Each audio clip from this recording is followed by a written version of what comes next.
Finance Director please call the roll? Mayor Jackala. Present. Councillor Conti. Present. Wow. Councillor Mann. Councillor McLean. Here. Councillor Workman. Present. Councillor Salvage. Here. Councillor Steinhabel. Here. Rebecca Grizzle. Here. Jeffrey King. Lance Caddy. Here. Lawrence Martin. Robert Waterhouse. Here. Chantel Schroeder. Here. And Tom Wells. Good? Good.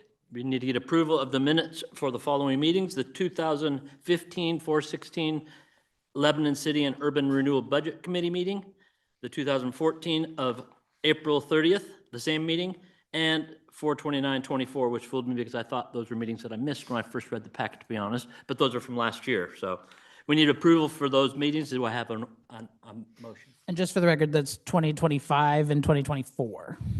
Yes. Move for approval.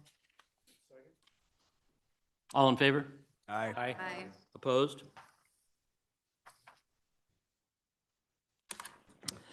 Per Oregon 221770B, citizens have the opportunity to provide written and oral comment to the authority responsible for approving the proposed budget of the city for the fiscal year on the possible uses of distributions, including offset against property tax levies by the city for the fiscal year.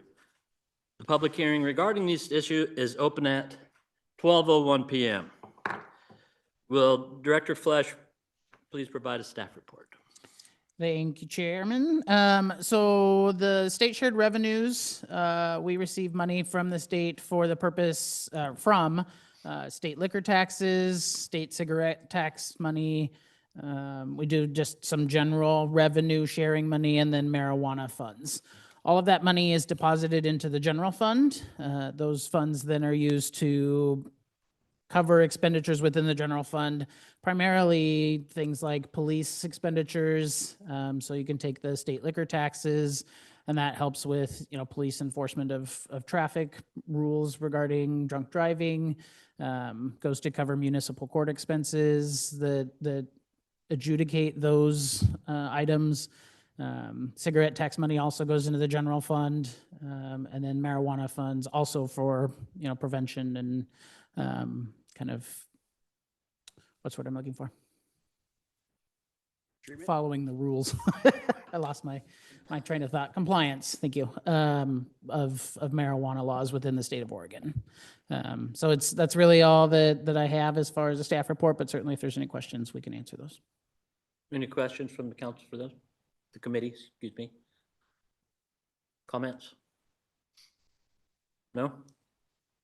We close that public hearing at, Hang on, we have to open it to the public. excuse me. Is there anyone in the audience or here who'd like to publicly comment on this part of the hearing? I see no one. So that portion is closed at 12:03 p.m.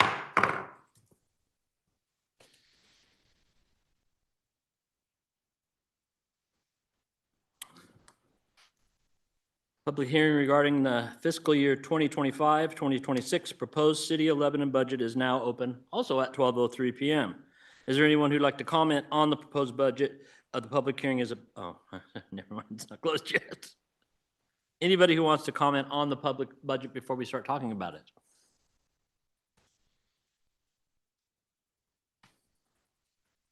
Also closed it. Oh, we made it to 12:04.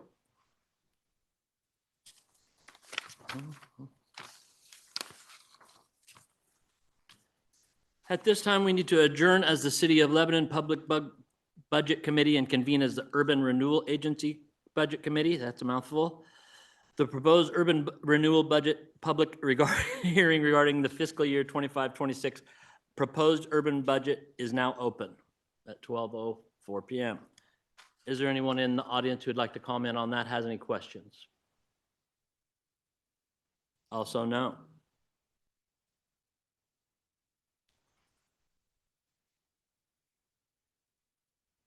Now we need to adjourn as the Urban Renewal Agency Budget Committee and reconvene as the City of Lebanon Budget Committee. At this time, I'll ask Brendan to give his presentation. All right. Thank you, everybody, for being here today. We have several presentations, primarily department directors behind me that are going to come up and present what their departments do for you. We'll cover any major changes to their budget as part of those presentations and kind of roll through these.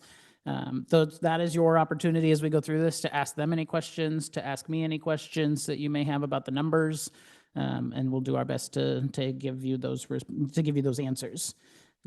However, first, what I'm going to do is call up a couple of presenters to discuss some contributions they receive from the city and are included in this proposed budget.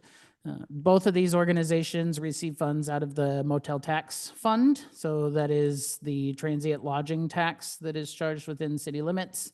Then we disperse those funds to two different organizations, specifically the Lebanon Downtown Association, which receives $30,000 from the city of Lebanon, and then the Lebanon Chamber of Commerce. So first, I'm going to have the Downtown Association come up and kind of give you a brief synopsis of what that money goes towards. Is there somebody here from LDA? Yes. And what they do as an organization. All right, thank you. So I'm the treasurer for Lebanon Downtown Association. I also own Wisteria House here in Lebanon with my wife. And yeah, you guys are giving us currently $30,000, and what we use that money specifically for is to pay our executive director, who has done a fantastic job this year in helping us to raise more money through some of the events that we've been doing. We've also came out with a new membership option for our downtown businesses, and so that's we've got about 50 folks, or we're trying to get about 50 folks to be members with us at $100 per year. So, and we're doing a lot of events. I think probably a lot of you know some of the different events that we do to try to bring more people to downtown, to bring more people into the city, and continue to grow. So. I don't know if there's going to be a lot of questions. I don't know if Ron was able to distribute kind of our budget, but I can go over that real quickly with you today. So for this next budget, what we're looking at currently is for the 2025-26 year is to bring in roughly $77,000 in revenue. $30,000 of that would be the contribution that we receive from the city. And then on the expense side, we've broken this out with a number of different events that we're hosting that we receive sponsorships and revenue from that we'll have expenses for. And so for this next fiscal year, we're looking at a little over $65,000 in expenses with hopefully. I'm sorry, how much was that? I missed it. How Excuse me? much was that in expensive? 65, did you say? 65,000. And our profit for this next year is forecast at $11,000. So, so we still need the support. Our goal is to continue to grow our revenue stream so that eventually, in several years from now, we would not need the support of the city to be able to continue to run operations. So. And he's got that up on the screen. So if you want me to run line item by line item, I can. If you have just simple questions, I can answer those. With the Downtown Association, is that, can you join that property owner? Yes, you can. So if you're in the downtown district specifically, you can join as a member if in our membership. If you're outside of the downtown district, you can join as a friend of the LDA and still have some benefits for that, which is half the price to join. What was your name again? Robert Rogers, Thank you. you're welcome. Anything exciting on the horizon you think you're thinking about adding? You know, I think the thing we're most excited about again is concerts in the park and movies in the park. Those are always big summer events for the LDA. We've with Shelley's help, who's our executive director, she's done a phenomenal job helping us get sponsorships for that event. So that event will end up raising money. So we'll have sponsorships, we'll have vendors that will rent like food trucks, those type of things. We'll also have some other income coming in from that event. So I know some people are excited about the upcoming pub crawl. We've got 20 people signed up, so that's more than we've had in the past. I'm not overly excited. It doesn't generate a ton of revenue, but it's great to have these events that bring more people downtown.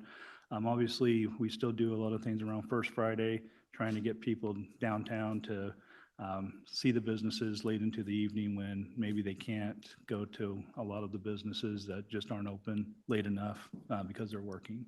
So we'll have the car show event. We'll have a number of events coming up, but I'm most excited about the concerts in the park just because of the kind of traffic that it generates for the downtown and for the city of Lebanon. Thank you. Sure.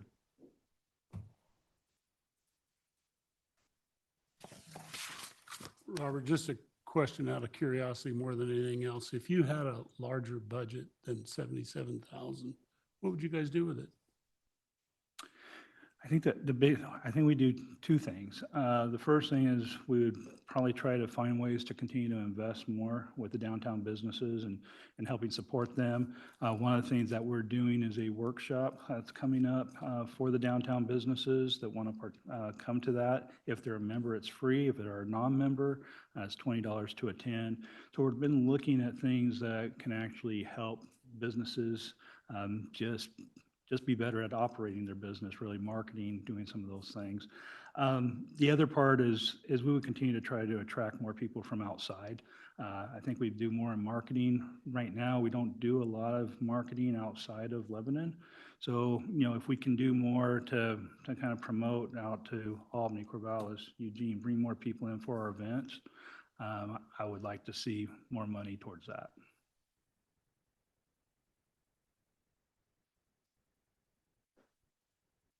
I'm waiting for Ken to give me the tough questions. I don't have any. I live downtown association, so I was like, Probably have the answers. yeah, so I don't have any questions. I think it's a fine organization. It's improved greatly since I was elected the first time as mayor. The people that volunteer their time and their energy to that organization, even the past council or boards and whatnot, they just want the best for Lebanon. But since I've been mayor, they've really improved the way their organization is and being in compliance with all the different laws that they need to be in compliance with. I know that was a point of contention when we did the budget, I believe just last year. And we're very pleased to see the growth in that organization and the membership. Starting to get actual members is important for the future of that organization. I'm fully supportive of the Downtown Association. One other thing I will tell you that we're working on to do more, and you'll see a line item with no income in there for grant administration. And we've applied for a couple of large grants that are through Oregon Main Street to basically redo or improve buildings, specifically to the second floor. And with that, the Lebanon Downtown Association needs to administer those. So should those be awarded, which would be for this next fiscal year and up to 3 years, there will be 4% that we will take for administering those. So that'll be some income for that. So we're hopeful to get 2 of those. I happen to be one of the people that have applied for the grant through the LDA, so I'm very hopeful that we get that grant as well. But that would bring a lot more income, and we're looking really to find more grant opportunities for businesses downtown that they can take advantage of. So that's one of the things that we're going to be focused on that maybe hasn't been focused on as much in the past. So just to kind of share that with you, that's another revenue stream that we just haven't capitalized on yet. But hopefully we will see some income from that this next year. Well, downtown looks great to me. I like to walk down there now. All right, The great. time that it wasn't quite that good.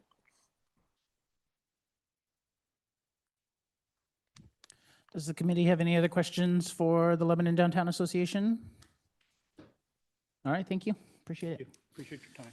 I did forget one thing as we kicked off for these presentations, just a little bit of housekeeping. So all of you, most of you, have mics in front of you. Just make sure that you are speaking into the microphone so that it can pick up for the record and can pick up for the streaming. The little red light above push should be on if you are broadcasting. If it is not on, make sure you push so that everybody can hear what you're saying, okay? All right, next I will ask our wonderful committee person, Rebecca Grizzle, to talk about the Lebanon Chamber of Commerce. The proposed budget contains $42,000, which covers the visitor center that we have asked and partnered with the chamber to provide, and then $43,000 allocated for a chamber grant program. And I'll kick it over to you, Rebecca. So we are we're a membership organization for the most part. We're a combination chamber and visitor center. Not all chambers or visitor center are as such. It works really well for Lebanon because for the 40,000 that we fund the visitor center, you couldn't really fund a visitor center for that. So for us, it works really well to put that into the chamber building. And with that, we do things like obviously keeping the door open when people come through and they have questions. We help a lot of out-of-towners. We help a lot of in-towners that are looking for different places to go. So sometimes older folks that don't maybe have a smartphone need a printed map to make their little way to the casino. We do all kinds of things like that for helping people out. So that part of the budget is an operating part. We also have a volunteer tourism committee that takes money, another chunk of money from the hotel tax, and we manage the grants for those. So I've provided for you a list of different granting organizations for last year. The committee changed in the middle of last year. We used to do $500 maximum for a one-day event, but we do now consider our minimum or our maximum for a one-day event to be $1,000. For the most part, when people are asking for tourism funds, our committee is looking at, does it put heads in beds? We talk a lot about that because obviously a multi-day event brings more money to town. Will this event cause people to make further hotel reservations, which helps to keep our fund regenerated? So, but we take direction from City Council. Council tries. We're currently trying to fund more sporting events. So our community members are actively trying to be involved and are really motivated to try to fund any kind of a statewide softball tournament or that kind of thing.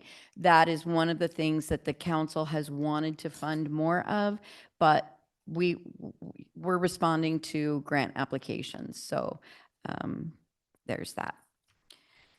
So I guess I would answer any questions that you guys have about what we do.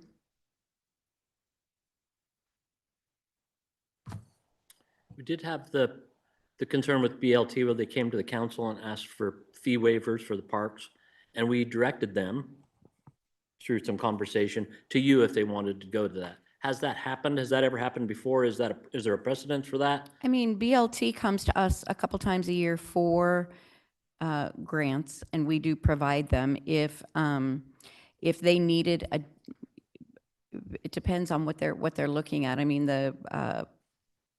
I know that we've provided grants for them this year.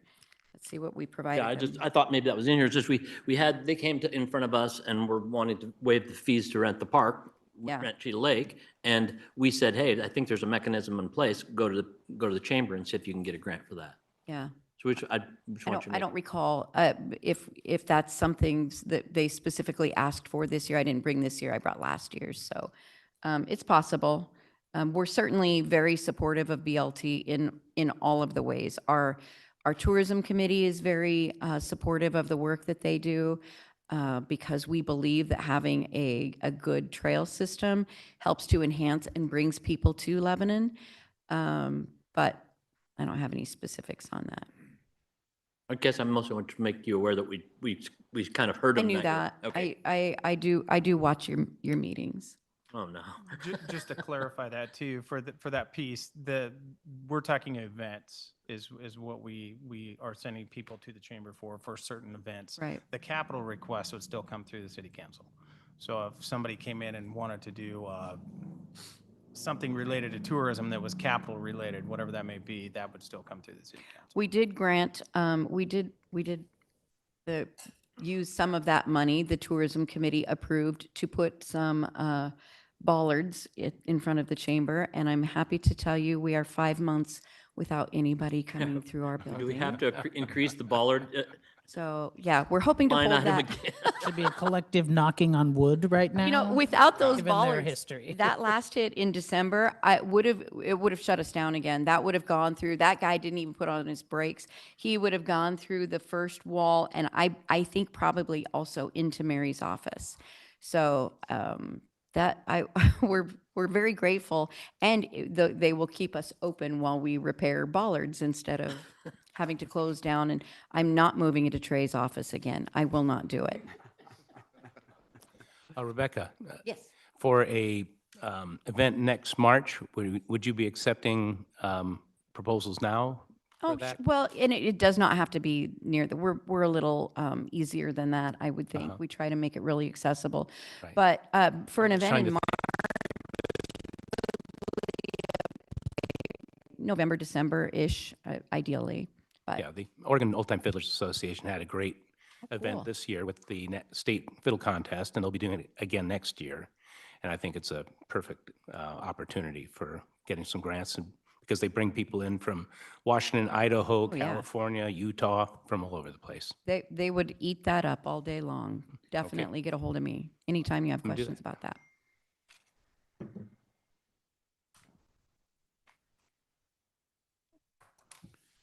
Does the committee have any other questions of the Lebanon Chamber of Commerce before we move on? Thank you, Rebecca. Thank you.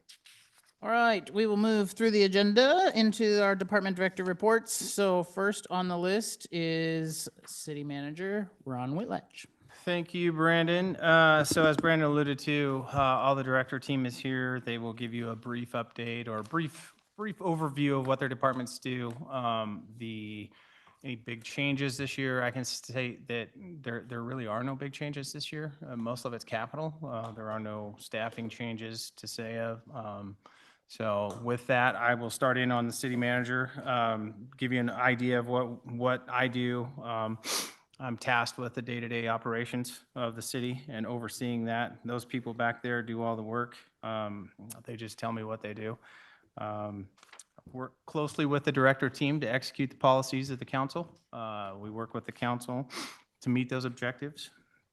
One of the things we worked on over the course of the last year was stability in the general fund. As I'm sure you're all aware, the general fund was running a structural deficit. We were able to enact a city services fee through a lot of communication, town hall meetings, council meetings, and that's where the council landed, was to implement a city services fee. I can say that what that does is it keeps our current service levels intact. It does not allow for any growth. And as you can see, as you get out there further in our 5-year projection, obviously this, unless there's some new form of revenue, this isn't going to change unless there's changes made structurally within the organization. So that was one of the big things that we did over this last year. That's been implemented. We're also working on the 5-year strategic plan the council adopted back in November of last year. We're working on the goals with that. Each director has got specific goals that they're working on. Some of them are in year 2, 3. Some of us got tasked with some big goals right out of the gate. A couple that we're working on out of the administration side is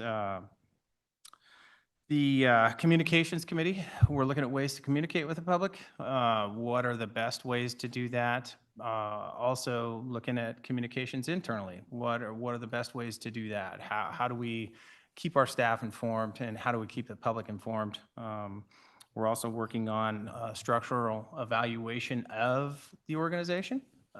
So looking at the organization as a whole, are there changes that we can make to make efficiencies? Are there staffing needs? Of course, there's probably some areas that do have staffing needs. How do we attain that? And we'll be looking at those as we're moving forward. Also working on the relocation of the city council chambers to the library this year. I'm confident somewhat that our first meeting will be in June. So we will have our first city council meeting in June there. I believe the dais shows up. I believe Jason told me this probably tomorrow. So that will show up over there, and the IT department will take some of the equipment out of this room and move it up there, and we will start holding our regular council meetings up there in that room. We're also working with Oregon Cascade West Council of Governments for granting opportunities. We continue to do that. Kelly and I and several others of us meet with her regularly over at there, and have applied for several grants, have not been successful in all, but in some we have. We've applied for a couple of others that we'll see what our success rate is there. But we're trying to keep a good pulse on what grants are available out there and bring that value back to our community if it makes sense. Our lobbying efforts this year have ramped up dramatically. We've spent a lot of time at the state capitol. Not only in-person testimony, written testimony on bills. I remember last fall, if you'll remember last fall, there was a set of things that the League of Oregon SETI put out on things that they were going to lobby hard for this year.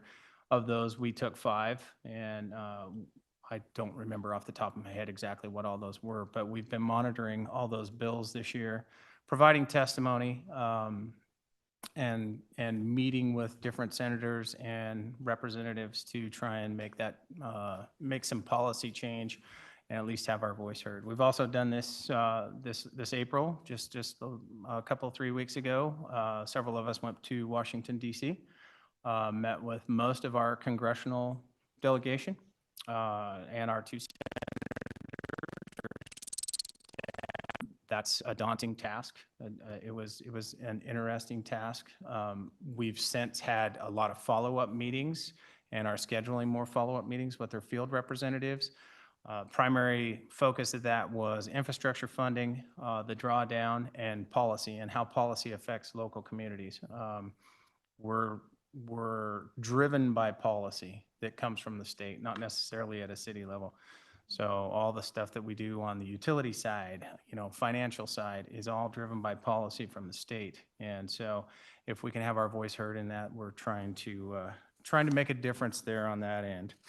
One of the things you see in the budget this year, in the administration budget, contract services is increased. We have Tate Public Affairs, who is also helping us through a lot of this lobbying effort, also through getting us meetings set up with various agencies for funding. We also have money in that budget for goal setting. Should the council want to continue on with the goal setting based on the 5-year strategic plan, that'll be a discussion that we'll have in July on how best to move forward with that. So with that, I can answer any questions on the administration side. Yeah. So,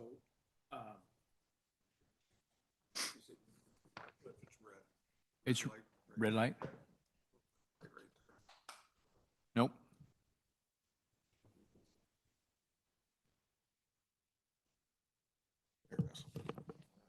Oh, there you go. Okay. So I was reading about the local fee that you imposed in December of this last year. Who pays that, and what are they paying for? So who pays for that? So it's structured in a way that single-family residential, including apartment complexes by the door, is $18 a month right now. Businesses, we built it off of a model off of water meter size, just as a it's kind of a hard to explain, but that's how we based it, based off that $18 as the bottom end. Who pays that is everybody. What's that go for? That goes to supplement our general fund. Our general fund was running a structural deficit of almost $2 million. Yeah, I remember that from last year. So we had that goes to pay for parks, library, senior services, police department, administration, and various other costs. Okay, well, as I say, I just was reading about that and I thought, because I wasn't aware I was paying any more. Okay. But Maybe we obviously haven't I billed you am. yet. Oh, maybe I haven't received it yet, okay. No.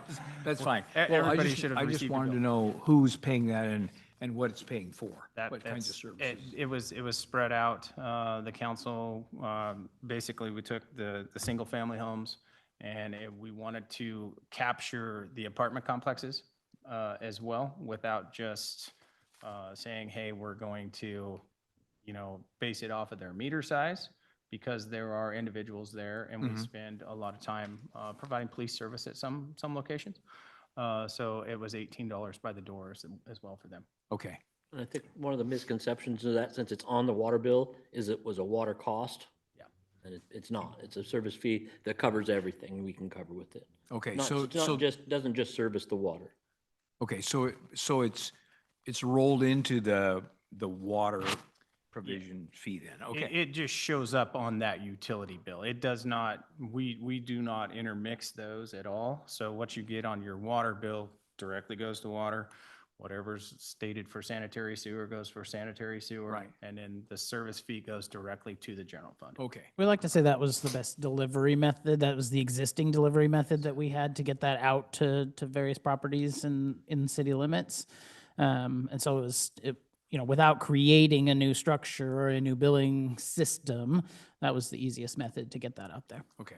And that's, Ron, just to clarify, was that 18 a door or 18 per, or a certain amount per meter on apartment complexes? It's 18 per door on a multifamily, yes. So as if you've got an apartment complex, now, the individual apartment owners, if they're not paying an individual water bill, it goes to the apartment complex itself, but if you have 36 apartments on a complex, it's going to be 36 times 18. And I would assume that most of their managers would set that off to their tenants, but that's up to them to decide. pretty common right now, right? Like, Yes. for cities across the state, Lebanon is not unique in being in a structural deficit. No. And so I think a lot of the cities, I remember all the painful conversations about how are we going to make up that $2 million? And that seemed like a painful but necessary solution. If you look at the news media right now, especially this time of year, there are multiple cities throughout the state, counties, school districts that are running the same issue. They're falling into the same issue. I think Portland's was 9 million and something. Eugene's running over the course of a biennium 25 million. So we are not alone. There are a lot of other cities that also have these fees already in place. I think we were kind of late to the party with it, at least in this area. Yes, yes. But good news is, I think structurally we're sound, and we can manage it from here. And what's really helped is when Brandon came in and did a 5-year budget projection. It ebbs and flows, but at least it gives us a ballpark on what we're shooting for, and we can kind of see that, and that can help make staffing decisions as we move forward and be able to see that in somewhat real time instead of guessing what it's going to look like in 5 years. Related or with the city manager budget, so Ron pointed out the contract services line is certainly higher this coming year for those two contract items. You'll also notice that there was an increase in personnel expenditures. If you'll remember, for certainly the last year and a half, we were operating with an interim city manager. Most of that, Ron at the time, most of his salary is still being paid for with his engineering services director allocation or splits. So that all of his salary is now sitting in that admin internal service fund, and that's the reason for the major jump that you see there. So those are the two major changes in the city manager's budget. We're happy to answer any additional questions you might have if you have them.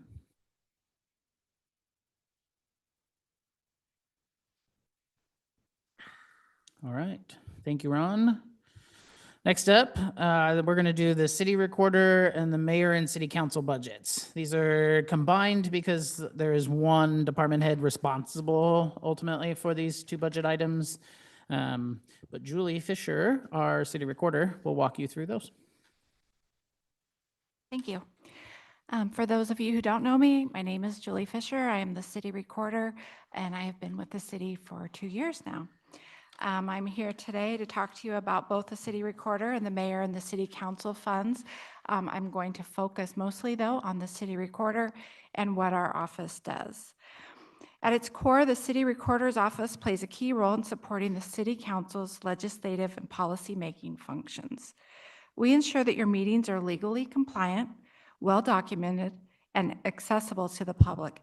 That includes preparing agendas and minutes, managing public notices, maintaining official records of city council actions. And we also ensure that the ordinances and resolutions are properly processed, signed, codified, and archived. In short, we help create a transparent, traceable record of government decisions, which is essential for public trust. In addition to council support, the city recorder's office carries out a wide range of responsibilities. We are staffed by a full-time city recorder and a half-time deputy recorder. We manage several contracts that support city operations, hosting and codification of the Lebanon Municipal Code, archiving the city's social media content, and maintaining the city's record management system. A little side note, if you're interested in historical documents, I recently am working in the archives, and I found a document from 1866. That's pretty cool. If you'd like to come see it, come check it out sometime. So these functions are foundation to transparent, compliant, and effective government operations. The city recorder's office also manages the application process for new and renewals of licenses issued by the OLCC within the city of Lebanon. This includes reviewing submitted applications for compliance with local ordinances, coordinating background checks with the public safety staff, and preparing recommendations received back from staff for council consideration. The office serves as a liaison between the applicant, the city, and OLCC to ensure a smooth and transparent process. In addition to those responsibilities, the city recorder's office has long managed the city's website and email subscriptions to ensure transparent and accessibility. In the last month, we've taken on expanded role by incorporating regular social media communications into our duties. This includes coordinating messages, helping to ensure that accurate, timely information reaches our community through multiple platforms. While this addition brings new responsibilities, it aligns with our commitment to open government and effective public outreach, as well as the council goals that City Manager Whitlash had mentioned earlier. We are pleased to support this area and continue to adapt our work to meet those goals. And we now will be reporting those engagement statistics in our monthly department reports provided in the council packet. The city recorder also serves as the city elections officer. My responsibilities include assisting candidates with filing requirements, processing petitions, preparing and submitting proposed ballot titles to the county clerk, and preparing, posting, and publishing election notices. The city recorder also certifies election results and maintains all city elections records. The city recorder's office remains committed to supporting the council, the organization, and the community with integrity, accuracy, and professionalism. I appreciate your ongoing support and will answer any questions that any of you may have. In the city recorder budget and the mayor and city council budget, we don't have major changes for the coming fiscal year. We have included the city council stipends, although at this moment, those council stipends are not being doled out. So that is a conversation that this body should at least kick off, so we can determine what we're doing with that, or if we're going to leave it budgeted for the potential for that to return or other expenditures as they may arise. Also related, there's been a small increase in the dues and subscription line within the mayor and city council budget. Those dues and subscriptions go to the League of Oregon Cities, the Oregon Cascades West Council of Governments, and the Oregon Mayors Association. They're based on population in relation to the entire state, or in the case of Oregon Cascades West Council of Governments, just the kind of the local region. So those are the new splits as they came from those organizations. Is the stipend something you want us to discuss right now, or is that a later discussion? We can have it now or later, either way. It might be better to have it later, but at least keep it on the horizon or in the back of your minds, because we should discuss what to do with that.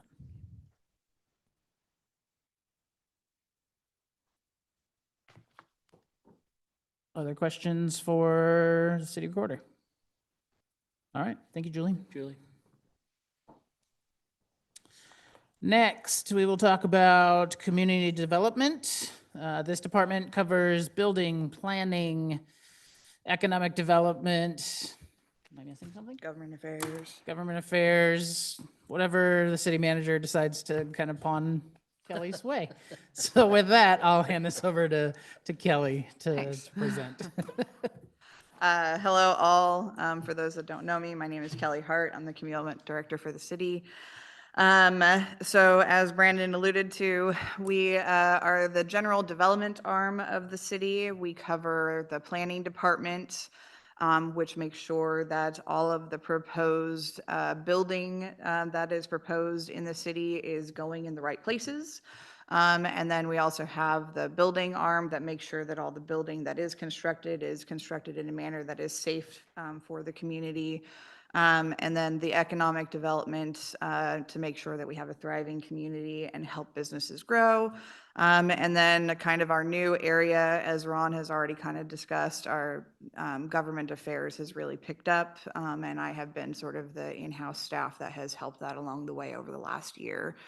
And so that's kind of the broad scope of generally what our department does. We are very much focused on permit issuance and compliance, making sure that we streamline our processes. We generally have the slogan of "It's easier from here." We try not to get into people's way. We just make sure that you meet our code requirements and then have the ability to do what you want to do on your property, and be able to build as you want to do. So within our department, we are lean and mean. We have 3 full-time staff, including myself, and 2 permit technicians, as well as 1 contract building official. In terms of our budget, it's pretty similar to last year. We don't have really any significant changes. For our sort of operations, we had 2 pretty significant projects that we undertook this year, sort of uplifting and starting our government affairs projects. And I'm not going to reiterate what Ron talked about. He kind of already stole all my thunder on that, so I'm not going to waste your time. But then our other major project was our code updates to implement our housing production strategy. Most of you in the room have also sat through that, so I'm not going to talk too much about that. But that project is going to be finalized by the end of this fiscal year. So next fiscal year is going to be planning the implementation of those code updates, lots of the education associated with that, and then implementing the next phase of the housing production strategy that the city adopted a few years ago. As well as continuing the government affairs work that we have really started to take a lot of effort on too. When you look at our budget, it's really pretty much cut and paste from last year. We're continuing the, oh God, Brandon, why? You have a continuation of our community development block grant that's out there. There was a bit of a pause in it this year because of the federal grants hiccups that had been going on, but that is now back up and running, and we've done our second draw on it, but that will continue next year. And so that's continuing as part of the budget. But then there's really not much more in it other than staffing, and then about a $15,000 part for our economic development work as part of the Rural Economic Alliance, which is our regional work of the 8 rural cities that we work with to do economic development work for the region. So pretty much that's it, and I'm happy to answer any questions. I have a quick question. Ron, when was it that we moved to Northwest Code Enforcement? I know it was like maybe 2008, 2009, like when the slowdown, and we said we can no longer afford to have a full-time person. But as activity picks back up, I just wonder if you think about the feasibility of having our own staff person doing that versus hiring. I tried to suss out what we're paying Northwest Code Enforcement, and if I were smarter, I probably could have, but So there is a definite benefit to us having the contract. Okay. For the simple fact of, for example, we have our main building official who is going to be out on personal leave for the next several weeks. We do not have to scramble to try to figure out how to cover that. Northwest Code Professionals internally is figuring out how to cover that for us. When that individual goes out for a sick day or on a vacation time, we do not have to worry about finding somebody else in another city to try to figure out how to cover those inspections or have a delay in inspections or have it fall on our, contractors to do, private inspections. We just have it naturally covered. So there is an absolute value in just the seamlessness of having it available. And also Northwest Code Professionals has several people on staff with the different certifications to do the necessary plan reviews that you don't necessarily find very easily, if ever, in a single individual anymore. They don't really exist anymore.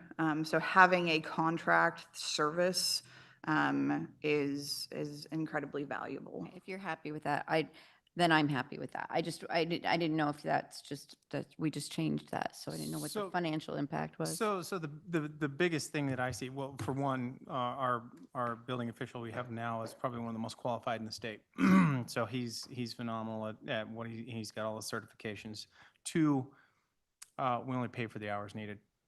So if building is slow, because it does ebb and flow, then you're not just standard, so. And you can ramp up. I think that's the benefit, certainly if Absolutely. we're doing it internally and have one person, they're limited in the overall capacity, and capacity is one thing that we will talk about at this level with this group. You'll see a couple of times in the budget document, capacity becomes an issue for us. And so as building ramps up with a contract, we have the ability to scale that up if we need the additional time and support, so.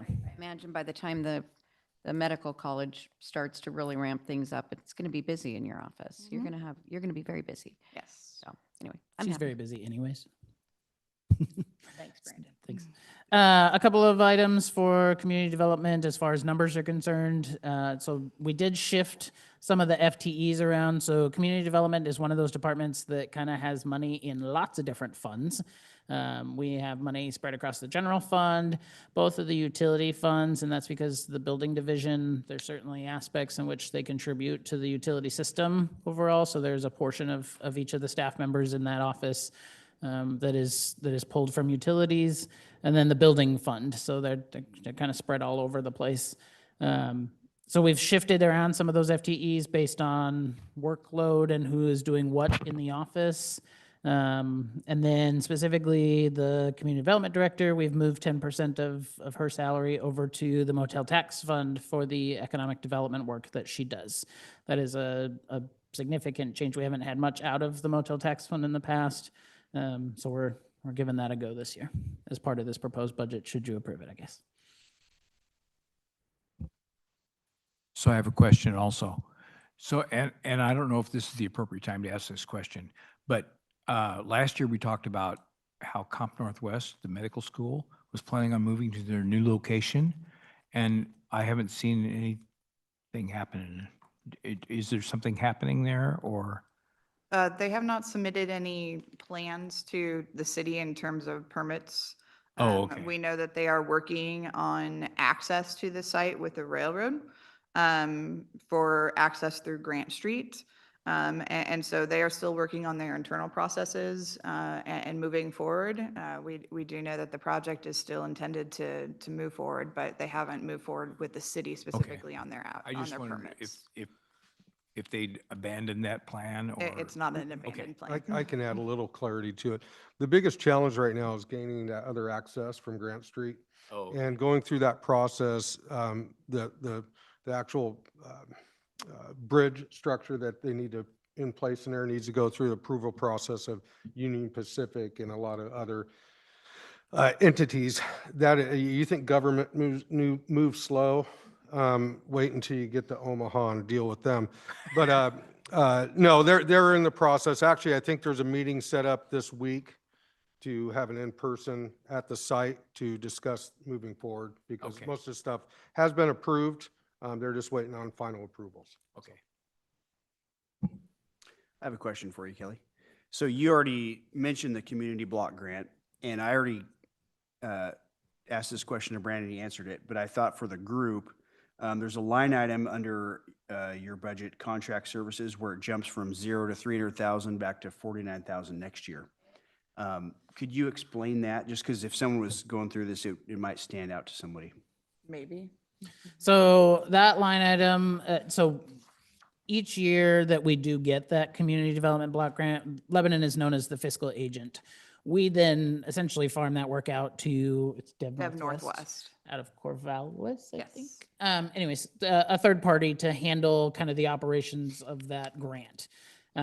They've had some staff turnover that resulted in kind of a slowdown in what work was being completed.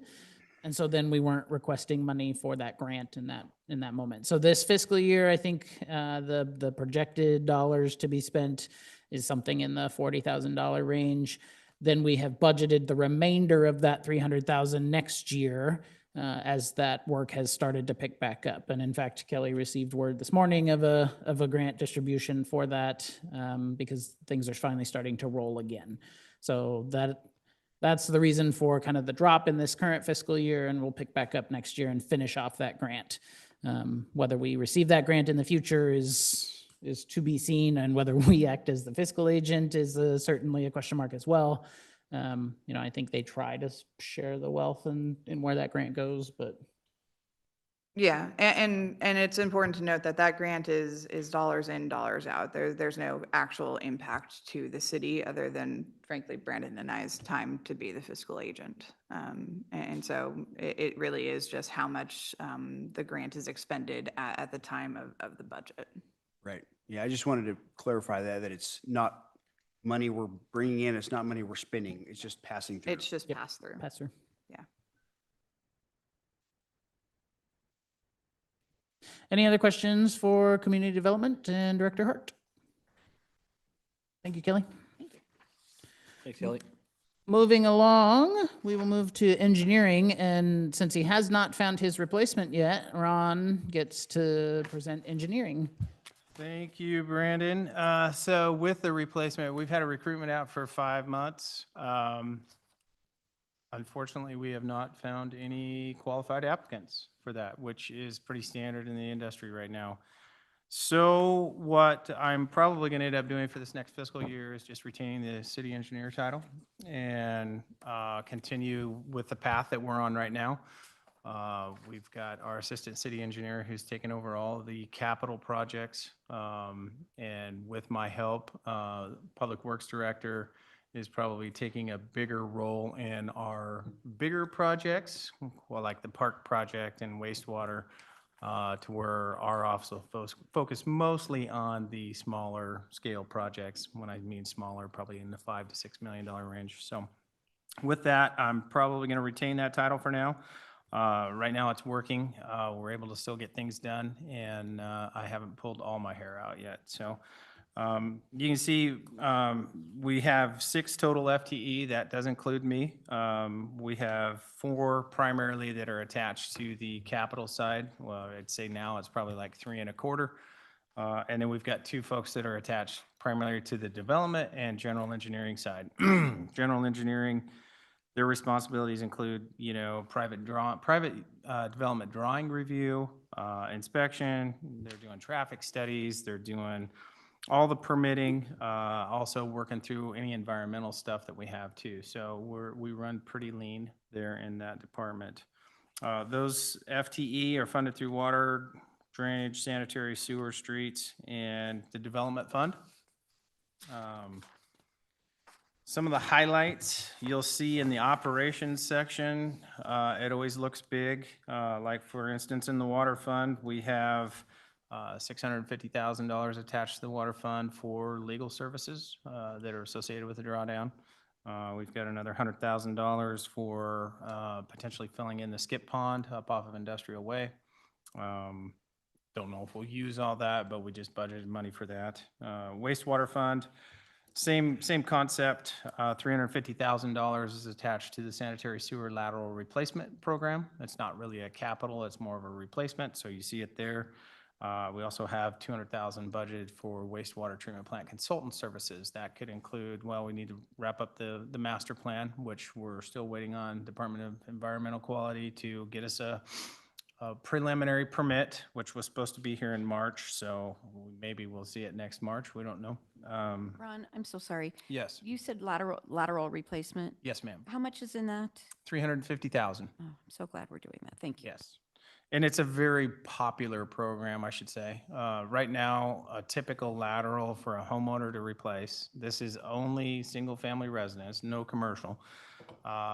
They're averaging probably anywhere from 10 to 12,000 in total. So for a lot of folks, that's a big ask, for one. Two, it helps us substantially because we get a lot of inflow and infiltration off of these laterals. Because they're so decrepit, and so this helps us at the wastewater treatment plant as well. So one other highlight, our development review this year is estimated to be about $154,000. That's permits, plan reviews, different traffic studies that we do. If we have a consultant come in and they want to build a 100-story or 100-story. We could try it. We could try it, but I think our code wouldn't allow that. A 100-unit apartment complex, yeah, big city. We require a traffic impact analysis. We don't pay for that traffic impact analysis. However, we do kind of dictate who does that traffic analysis for us, and we've hired Kittleson engineers in the past and continue to do so. And so the developer, it's a pass-through, so you see that as going in there. Some of the major capital projects this year, I think Brandon handed out a list. And before Ron hits that real fast, this list would normally be in your budget book. It is an oversight on my part as we put this together. But these are projects that are over 150,000 as part of the city's code. This list, giving you this list and having this go through the process allows us to then go out for bids when these projects go out. Without necessarily having to come to council. Council still has to approve the overall, those bids as they come in for awarding, but it allows us to kickstart those projects and keep us rolling. And what it does is it saves us a step, because if you take a standard project, it takes you, if we come to the city council for approval to bid, then it's another month before we can get award. This gives us a little more flexibility in how we do that, so you see the projects up front. I'm not going to go through all these. Probably one of the ones I want to highlight is where it says SDC eligible projects. Unless I have a specific project that I know, which we do in there, have some SDCs attached to some of these. We usually allocate that because inevitably throughout the year, we'll have a developer come in and say, we want to do this project over here, which happens to be an SDC project. This gives us the flexibility and the appropriations to move forward with those projects. The money's been collected for those projects, so it just gives us that appropriation without having to come back and do a budget amendment. And I can answer any questions on those, on any of the bigger projects that we're doing. And then we've also got some smaller projects that we're taking off on this year. Some of those include a drainage improvements project over on 2nd Street between Elmore and J Street, I believe. We're going to put some catch basins in, try and improve the puddles along there. We'll see how well it works. We're in the process of surveying that right now. We got a crack seal project. We're trying to do more of that as we have less funds available for overlays. Trying to catch these streets before they deteriorate to a point where we're forced into an overlay. The skip pond rehabilitation, I think I mentioned that. That's the old fire pond out off of Industrial Way. We'd like to get that filled in. And then we're also looking at potentially another traffic signal warrant analysis at the intersection of 12th and Airport this year. So that's in conjunction with a potential development that's coming. So we'll probably be looking at that. Again, another SDC project. With that, I can answer any questions you have about the engineering department. So last year's budget, we budgeted more than we spent by 300,000, looks like. Is that because projects came in less than what we planned, or we didn't quite get all the projects done that were on a list, or what? Combination. So I can give you an example. Grant Street, we intended to do Grant Street, the water line replacement over there. We got held up with ODOT in terms of ramp replacement and going through that process. So you kind of have to gauge these projects when you can get them designed and get them out so that you're not building them in the winter, or you kind of got to gauge that paving window to get that done. So that's one example. Some of the others are just time. It depends on how much time it takes.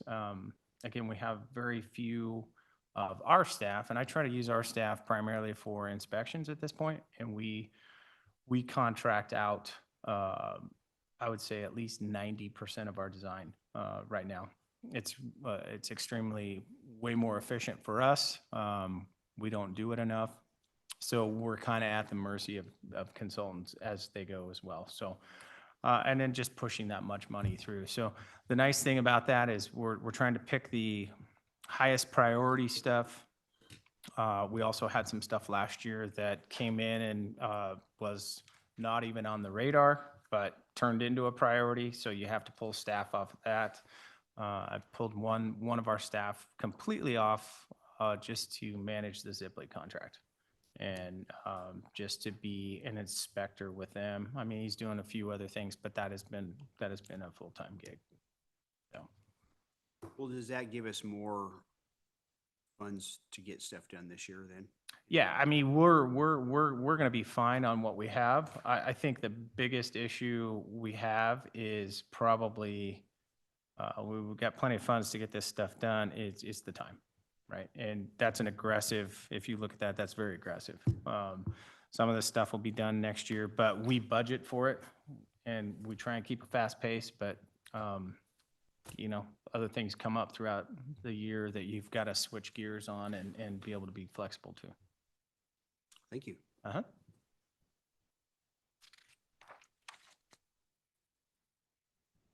Okay. Thank you. Thank you, Ron. All right, we're going to move into finance, which means you have to listen to me talk for a short presentation. I apologize in advance. So finance covers the finance office as well as municipal court. Those are the two areas underneath my umbrella. The finance office specifically provides support as a central service, so to speak, to the organization in the form of payroll services, accounts payable, accounts receivable, money coming in the door, general accounting, and utility billing. I have three people in my office plus me, so 4 FTE in the finance office specifically. We are a very busy office. We certainly, with those individuals, there's a level to which we have to try to maintain segregation of duties to ensure that, something can't necessarily pass through that should not go through, or that, we're billing incorrectly. So we do the best that we can with the staff that we have. On the municipal court side, I've got 2 FTE, 2 full-time dedicated FTE to that, as well as 1 half-time person. But that half-time person, the other half is used for payroll services. So we've tried to do as much as we can with the staff that we have. The court obviously goes through and under the direction of the judge overall adjudicates different citations that may come through court, or different traffic infractions, all of those types of things. So they handle all of that for us. Overall, finance is the largest budget, I would say, out of the internal services fund, given the FTE in that office, but again, provides a whole host of services that is used citywide. As far as specific changes for the coming fiscal year, one of the things that we have had to do is try to kind of pivot. The finance office lost an FTE as part of the budget reduction stuff, and so we've pivoted a lot of our stuff to trying to leverage software options to do that work. So you'll see an increase in contract services this coming fiscal year in the proposed budget. In that contract services line, we have contracts for our annual audit, which experiences price increases every year. We'll be moving into I think it's year 4 of a 5-year contract with our existing auditors. So we will have to go out soon to see if there's anybody else who would like to do that for us, or if we'll keep the existing vendor.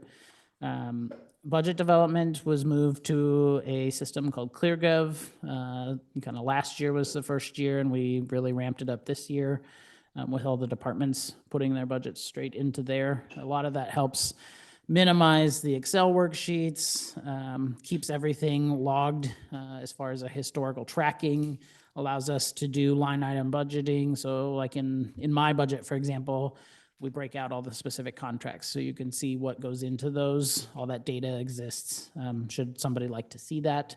And then we are moving forward with a financial reporting software that will help us speed up the timeline related to getting out our annual financial report. For any interested, that report is near done. We're going to come in ahead of the game as far as where we've been in the past, but we're not exactly where we'd like to be. So we're trying to find ways to kind of leverage, again, software that will help us speed up existing functions that will, with that financial reporting system, for example, we drop the data in and it produces the charts, the tables, the specific numbers, and all of this stuff, budget and financial reporting, annual financial report, are all very heavily specified. You have a very set structure in how those reports look, what they have in them, the data that gets output into those pages. So it's a very specific look and feel. So we're trying to do all that with what we've got. That's all I really have for finance. There's not a whole lot of changes, but certainly if you have any questions, I'm happy to answer. This is finance related only because you guys build the budget. Sure. But one thing that really stands out every time we do this is, the P word, which is PERS. It's gone up in 10 years from around 800,000 to almost 3.1 million. Yep. So, that's a huge cost to us as a city. Huge cost. And it's one of the largest costs, that just continues to escalate without abandon, it seems like, if you look at the forecast. Has there been, and this may be for Ron also, because I know you guys have been working with the legislature, but it seems like at some point, cities, counties, districts won't be able to carry the burden that this is putting on them, and the state is going to have to figure something else out to help us. Like, I don't know what that is. Right. Is there been any talk at the state level for relief for municipalities? I didn't hear of any this year, but Brandon and I have had the same conversation that local jurisdictions, school districts, counties, cities are not going to be able to sustain this. It's not a sustainable model. So at some point, and I don't know whether if you look around, if it takes failure from an organization, a city that fails because they can't meet all these obligations, that the legislature steps in. But to my knowledge, there was no discussion of that this year out of the 3,800 bills. The state legislature has tried a couple of things in the past that then have been either knocked down in courts or have not had the impact that they had hoped for. A lot of this stems from decisions of the past, right? And so they're paying for decisions back 10, 15, 20 years. One of those decisions certainly was to estimate that the PERS fund would gain a little north of 7% annually. That didn't happen for a very long period of time. And even after they've dropped the rate now, they still have an assumed growth rate of, I think it's like 6.8% a year. And even in the last couple of years, when we've seen the market really climb, especially coming out of the pandemic, the PERS fund has not hit that number, has not even hit that 6.8%. 2 years ago, when we had, a market that saw 20+% increases, the PERS fund pulled just under 6%. So some of that has to be looked at as far as, what is it that the PERS board and the Oregon State Treasury are doing to maximize the return on the existing dollars? Because even in those gangbuster years when we had growth in the market, we are still going to be paying more because PERS didn't gain what it needed to gain. I can tell you that with the recent stock market drops, and we're hoping certainly that will come back around, but that is going to be detrimental to our rates in the coming biennium.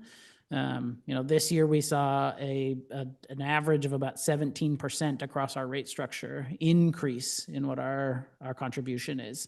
And we are now paying for all of our areas north of 30% per employee in their payroll into PERS in order to help fund that unfunded liability. So it is certainly an item that is going to make or break government organizations. And unfortunately, the state hasn't really been able to come up with ways to counterbalance that. Obligation bonds of the past, those are about to fall off. They're not really seen as beneficial because of the long-term kind of purchasing there. So, we buy a 20-year bond that we are working on paying off, but it's extremely hard to guess what salary is going to look like 20 years out. And so some of those PERS obligation bonds didn't perform in the manner that they had hoped for. And so they're not really seen as beneficial in the, if you were trying to resell bonds in the coming years. So there's a lot of work that needs to be done, but certainly not a lot of answers so far above our heads. Well, I can certainly agree it's not sustainable. I mean, it's broken somehow. We can't, and I know there's people on this that also have PERS. I'm not a PERS guy, but right now, from what I see expense-wise, we pay $144,000 per FTE that we have right now. That, in a city that has a median income of $53,000, that is a concern for me for the regular citizen. And I'm not trying to be disrespectful, because I know there's a lot of people on PERS and I'm not, but my 401k is directly affected by the stock market, whereas people on PERS are protected from that and always will be. So I think for a common citizen, that's a big concern. And I know it's kind of out of control, but it's certainly something I noticed too. This is definitely one of those areas, Ron mentioned it before, where the state kind of dictates how this goes. We have zero ability to necessarily, on our own, affect any change at either the PERS level or the state legislature, but with other organizations related to PERS, we can try to make some headway and see if there's any sort of support the state can give. It is going to be a long-term problem and something that is certainly going to make or break us in the future.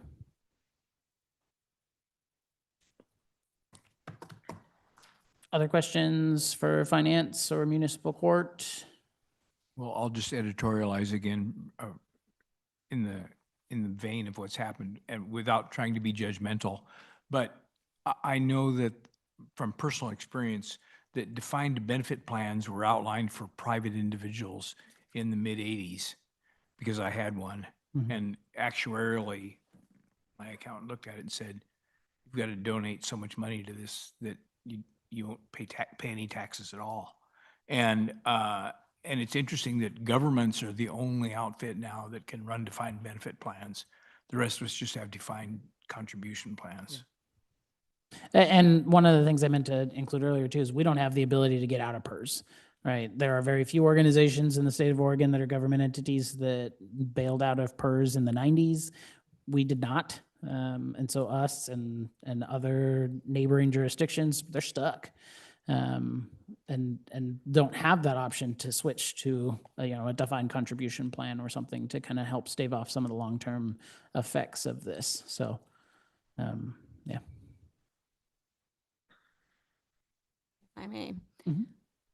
Looking at this and seeing what is projected as the continual increase in the burden, what is the plan to offset if the state doesn't come through?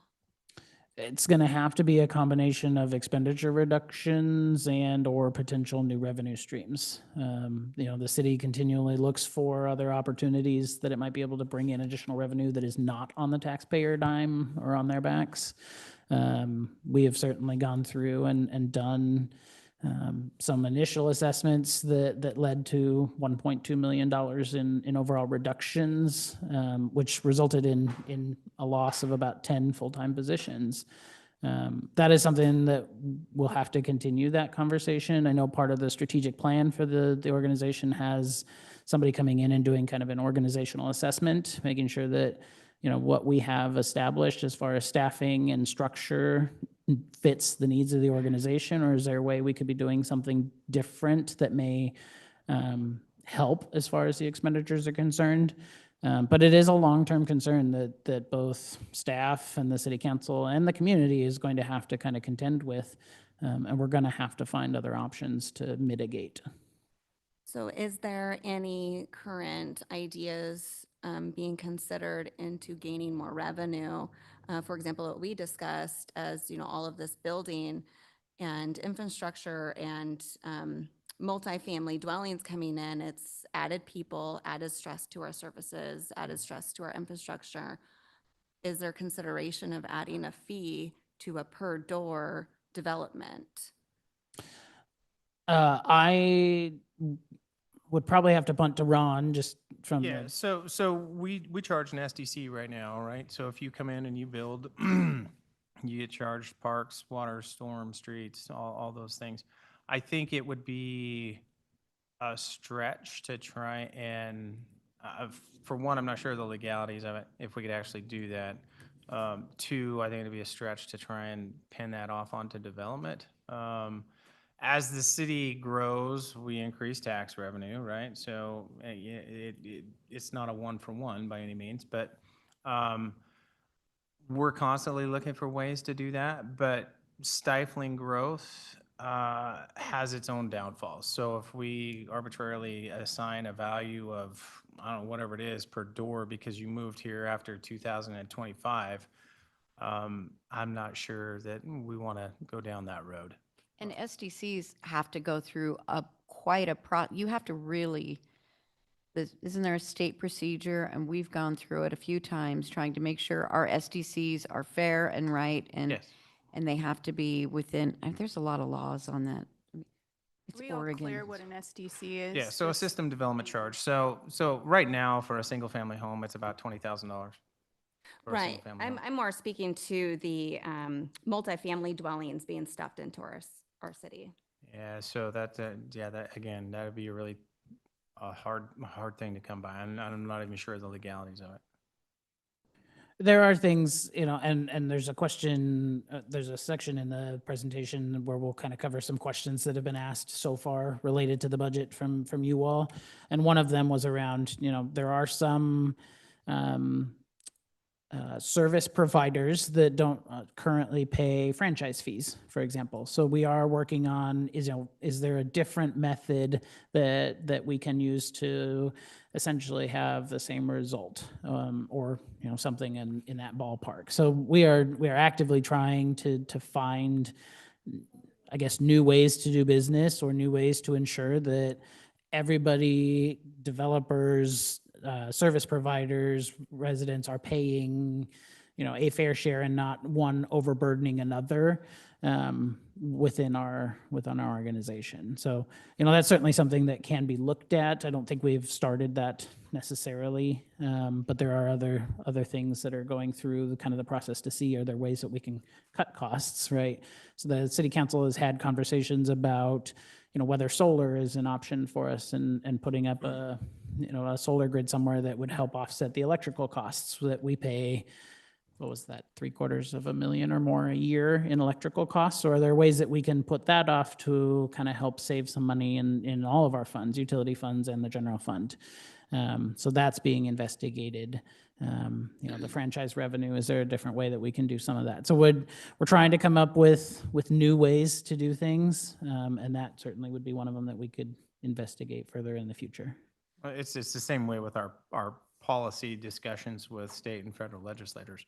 We see exactly what you're talking about and the impacts on a local community. So rather than sit on the sidelines, we're at least engaging them and trying to provide that. I'm not going to tell you it's going to be perfect, but we're at least trying that as an approach. And we're trying to get grants too. But the grants have to make sense. Along with the grant comes all the administration, and we don't have a lot of staff to administer a lot of that. So we're constantly looking. We went through quite an exercise over the last year with the service fee just because of the condition of the general fund. So it was eye-opening, and that's why you've seen the changes that you have in terms of what we're doing as an organization to try and look out there a little ahead and maybe get out and ahead of some of the policy and at least provide input on it. Because I'm not sure that our state and federal legislators understand what it's like in a local government and to have to make that work. Or care at least. Other questions that we can answer before moving on to the next department? All right, seeing none. Angela Soulsby, our Human Resources Director, will come up and talk to you about what her department does, her department of one. A lot less depressing than that last conversation.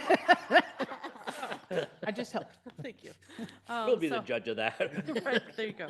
So again, Angela Silsby, I'm the HR director, and I have my department of one FTE where I am really in support of the employees. So my focus is inward instead of outward, as with most of our departments.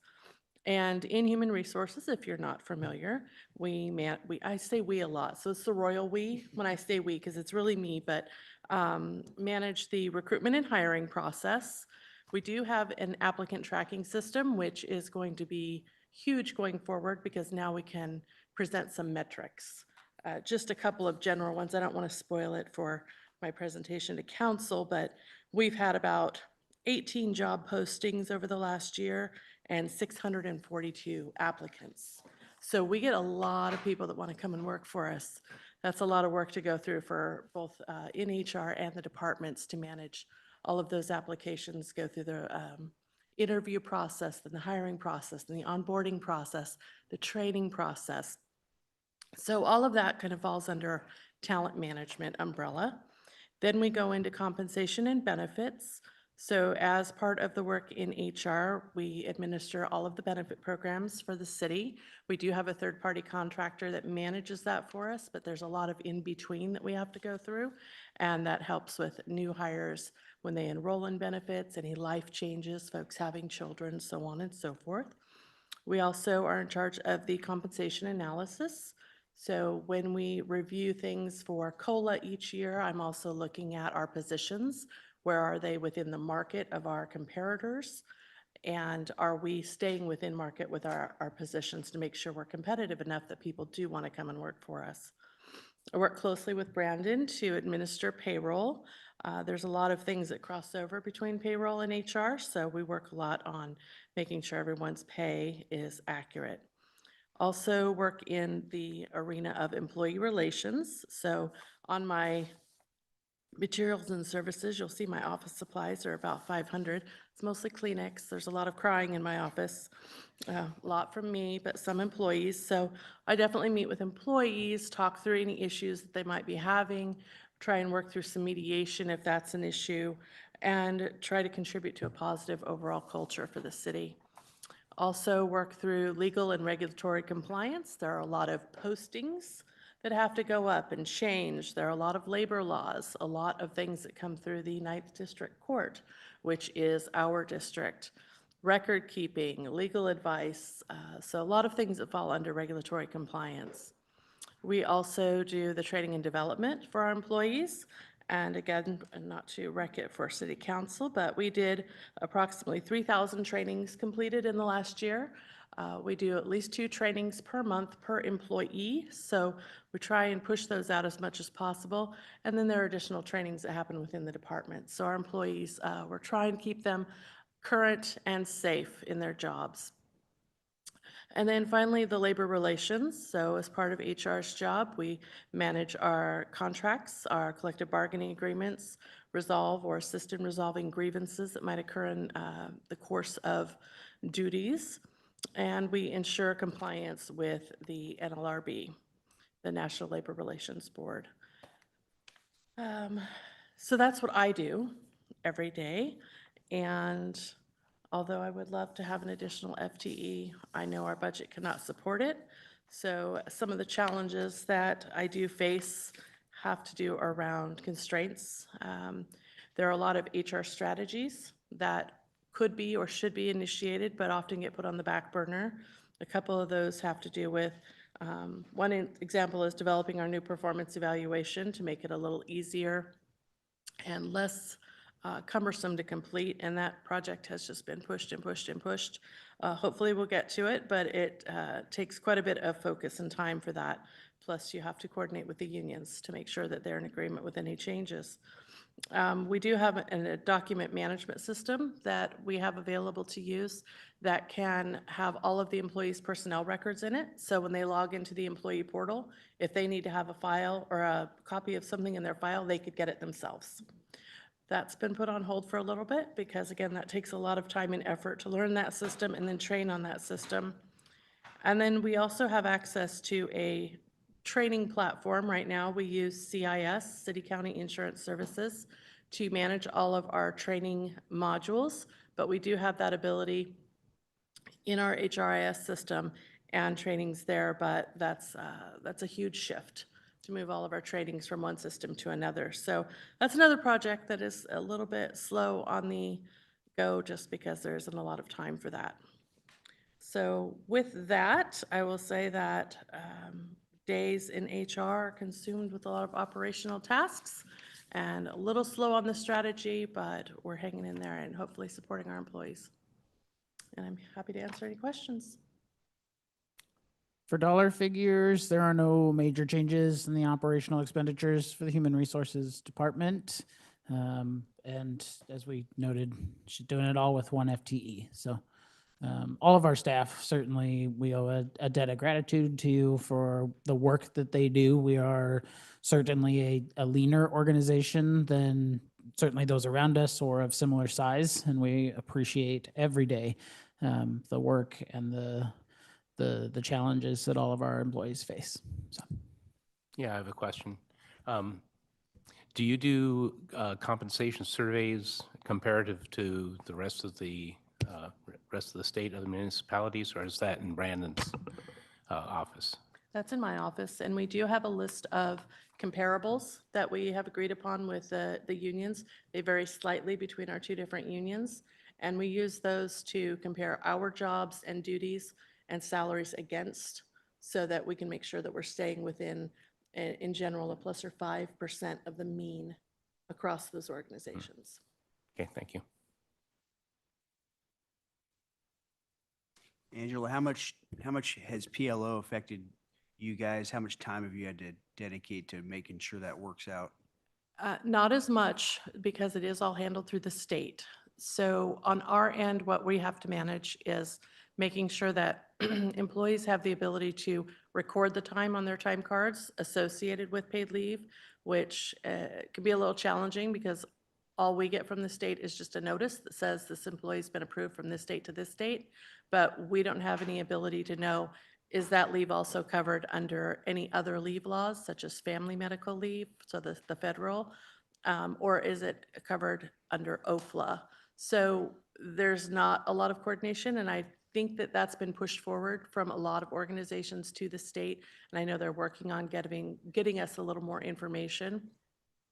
But it's really a bit of a juggle because the employees can get benefits from Paid Leave Oregon, and they can also use their accruals through the organization. So how to make sure that they're getting their accruals unless they want to stop getting their accruals because they're getting paid through the state. So just a lot of coordination that way, a lot of communication with the employees back and forth. Okay. Thank you. You're welcome. I think at this time, in the interest of circulation and concentration, we'll take a little 5-minute break, maybe try to come back at 1:35. Sound good? Yep. See about that, Dave.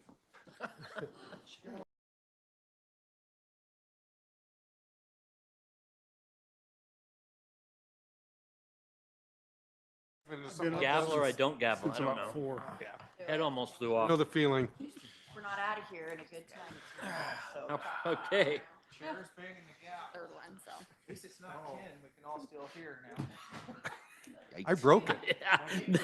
That's why I don't hit it hard, because this top will fly right Yeah, he off. does have quite a snap to it, doesn't he?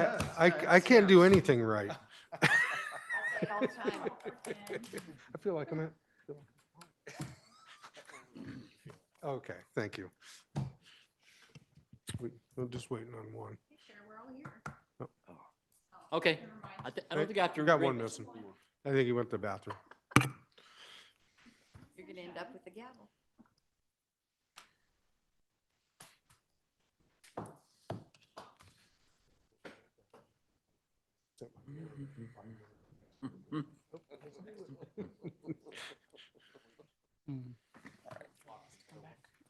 Exactly.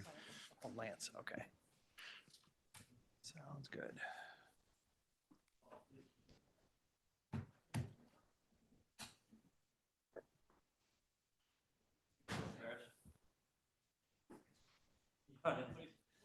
Everybody look at the restroom. I think he went.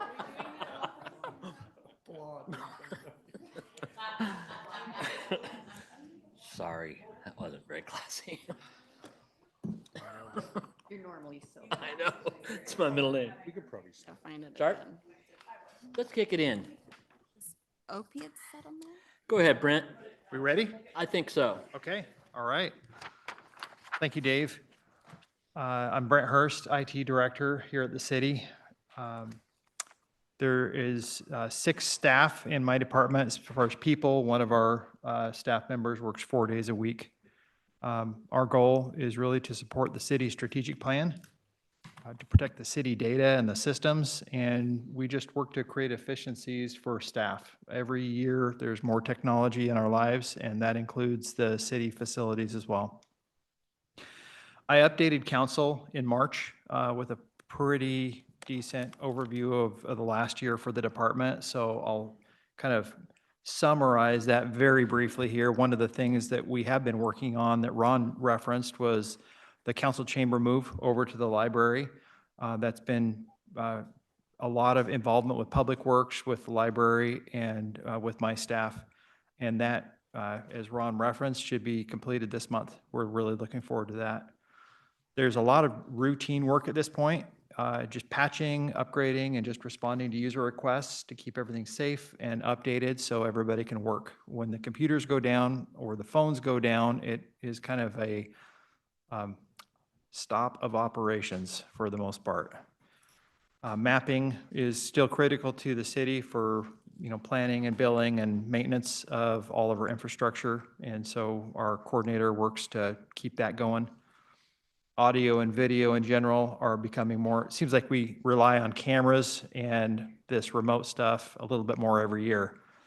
So just cameras to assist staff in maintaining the parks, remote communications, and room meeting collaboration are all needs that we work with. Network security of our water and wastewater systems and police, all of our departments, but some of them really get a lot of focus, is a very high priority for us and one we aggressively work on to protect the city systems. There are 2 projects next year that I hope to accomplish with our department. One of those is a city phone upgrade, and the other is to upgrade our emergency operations center over at the Justice Center in coordination with police, just to help with their audio, video, and the communication for training and in the event of an emergency. I believe that room was last upgraded when the Justice Center was built around 2009, 2010, so it's definitely time to do that. We have numerous other smaller projects in IT and GIS. We'll just continue to work on. Some of them are in progress, and others are little projects that we'll pick up next year. But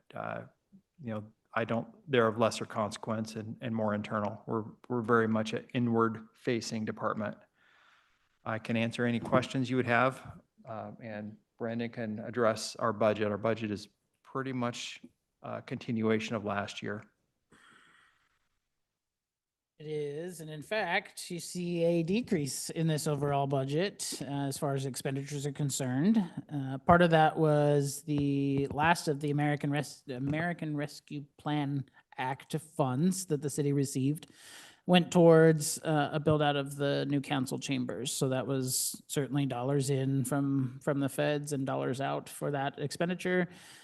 So while we are dropping expenditures, also means we're dropping revenue. So nothing's really changing there. It's kind of a net zero. And then the SCADA project at our water and wastewater plant are kind of winding down as they come to a close as far as that build out. So that's the reason you see the expenditure reduction in this budget.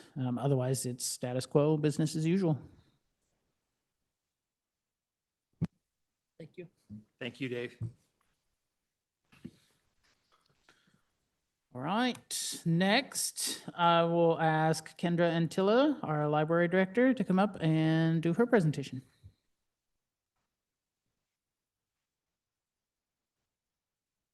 Like that picture. This is a good one. Much younger, thinner Kendra. Hi, everyone. I'll just start off with reminding you all how the public library serves the community. Besides the very important aspects of literacy, access to information, learning resources, and community services, libraries also serve as safe and welcome spaces for people of all ages and backgrounds, offering opportunities for personal growth, cultural enrichment, and social connection. Our patrons are young families, college students, empty nesters, senior citizens, the affluent, and the indigent. Despite staffing and spending cuts, we continue to fill a vital role for all. When we talk about investing in public safety, economic development, and community well-being, we're really talking about investing in people, and that's what the library does every day for our nearly 70,000 annual visitors. There is a slight increase in our budget this year, primarily attributed to personnel costs. We have 5.15 FTE. We're trying very hard to keep materials and services costs down in spite of rising costs everywhere. Obviously, you know, we offer books, audiobooks, magazines, DVDs, library to go for digital titles, public computers, Wi-Fi, printing, copying, and scanning, all of which the city funds and all of which are heavily used by the public. I did include an impact report in the budget document with a lot of stats that illustrate that. I have to take a breath. I get nervous and I forget to breathe. But I do want to highlight a few things we've done to invest in our community without adding to the budget. We joined the Lynn Library Consortium, so our patrons are able to check out materials held at Albany, Sweet Home, SCIO, Harrisburg, and LBCC. The cost for the library for that service, or to be a part of that consortium, is $2,100 a year. Our patrons last year borrowed $90,000 in materials from those partner libraries. So it's $90,000 of items that I didn't have to buy, but our patrons still were able to access. So it cost me $2,100, patrons borrowed $90,000. So the ROI, or return on investment, in that is 4,186%. We developed a no-cost, limited-access student card for children who reside within the Lebanon School District but outside city limits. This endeavor has been well-received and is especially helpful to the large contingent of rural families who homeschool and do not have access to school libraries. We've also made our children's collection fine-free to eliminate barriers for low-income families. We developed a seed library. The seeds are all donated by seed companies or patrons, so people can check out and plant seeds for everything from arugula to zinnias. I worked really hard on that A to Z there. We have cultural passes. Those are funded by the Friends of the Library. Patrons can check out passes to take their families to visit Places like the Museum of Natural and Cultural History, the Oregon Garden, the Cascades Raptor Center, the Oregon Jewish Museum and Center for Holocaust Education. They can check out parking passes for Oregon State Parks and the Central Cascades Wilderness Permit.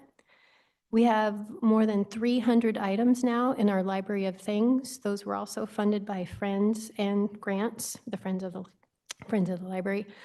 Patrons can check out things like specialty cake pans and cookie cutters, board games for all ages, a wood burning tool, a complete bingo set, like the cage with all the balls, a bocce ball set and other lawn games, a bird watching kit, telescope, microscope, sewing machine, musical instruments, physical models of the human heart and body, a puppet theater and puppets, basic toolkits, programmable robots, structural engineering kits, organic chemistry molecular model kit, and dozens of other STEAM items that are so crucial in early childhood development.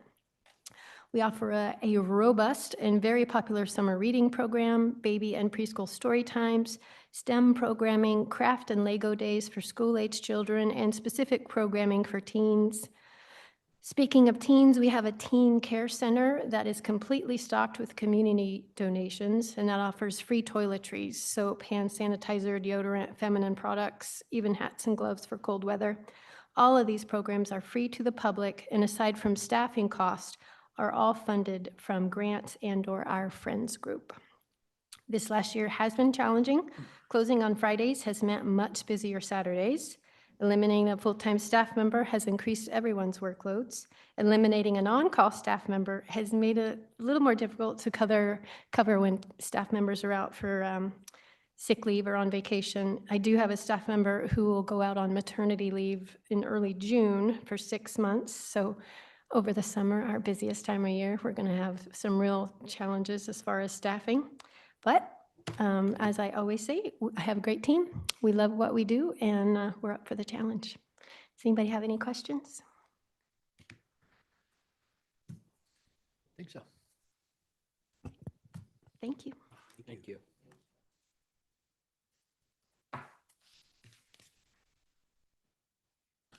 Next on our list, our police chief, Frank Stevenson, to present the police department.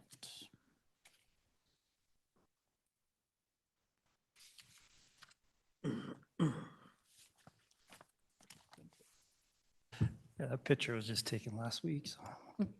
We'll throw it up in a minute. Actually, that was last year.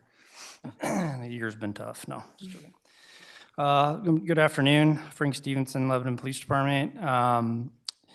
Lebanon Police Department consists of 42 full-time employees committed to protecting life and property, enforcing the law, and fostering a community trust through professional, proactive, and ethical policing. We continue to provide the 24/7 patrol services, performing criminal investigations, conducting traffic enforcement, provide emergency response, and interact in a variety of community engagement programs. With an emphasis on proactive policing, officer wellness, and training, we continue to be dedicated to provide high-quality public safety services while adapting to the ever-evolving needs of the community. Currently, we have 2 vacant positions, one for police officer, one for dispatcher. Compare that to last year at this time where we had 11. Things are definitely looking up. So with the staffing levels coming back to some normal numbers, it allows me to allocate some resources. So one is going to be dedicated to traffic enforcement, so no more speeding or running red lights. So that's a good thing. And then also we're dedicating an officer into detectives, which brings our detective unit up to full staffing. So pretty much status quo as far as the materials and services are going. I did want to note a few things. One being the tow. You'll see an increase in that, or an increase in that line item, and that's just to reflect the cost of what it is that it takes to impound or tow these abandoned motorhomes and trailers. So there for a while, we only had one tow company that was willing to do it. We now have two. And so we're ever looking at that because it's not a cheap process. We do plan on increasing our budget a little bit in the traffic enforcement education tools such as additional radar units, LiDAR, and again, this is to encourage the reduction of speed. We're investing more in a robust version of a MyPD Connect app that this will allow for citizens. It's a tool for online crime reporting, report damaged property, graffiti, and submit traffic complaints. And also, we've looked at a more robust version of a language line. That's for individuals to call in who need police services that don't speak English. We can use and tap into the language line. It allows them to communicate better and allows for us to provide a better service. One of the big things that I know that I've been always wanting to do ever since 2007 when I was working traffic was transition to e-ticketing. This is something that allows for pretty much almost paperless ticketing and more efficient way to generate reports and citations from the patrol vehicle. Goes right into our computer system and allows for the offender's information to just automatically be entered. Goes straight into our court system, which reduces the redundancy because before it was an officer would write a ticket, it didn't go to our records department, they would enter it, then go to the courts, they would enter it. And so hopefully that will reduce some redundancy as well as increase the accuracy and reduces any mistakes that are made on citations. So we do plan on purchasing an unmanned aircraft, or also known as a drone. We want to get a drone program up and going. This will assist our department in various ways and searching hard to reach areas as well as for emergency preparedness. As Brent mentioned, we're upgrading our EOC, and that's one of the things that is a need, is a unmanned or a drone. One of the bigger things I think too, as we're getting back to full staff, is getting our reserve program up and going, as well as our cadet program. And again, this is just more reserves, more of a voluntary based, and cadets is more for high school age kids that are interested in law enforcement, to build up those numbers for when we do have vacancies, we can pull right from that resource. Some challenges that we've faced, obviously, with increased population comes increased crime, and we're doing our best to keep on top of that, which I think we've done a pretty good job. We've seen some numbers decrease. Part 1 crimes, which is your major crimes, your robberies, homicides, and things of that nature. We've seen a decrease in that. But we have seen an increase in, thefts, things of that nature. So we're still a relatively young department, which is one of the major challenges that we face. Although they are excellent officers, they're just young at this particular point in time in their career. So an average of 50% of them have 3 years or less experience on patrol. So that is kind of huge. But obviously, the big one, the elephant in the room, the jail is still closed.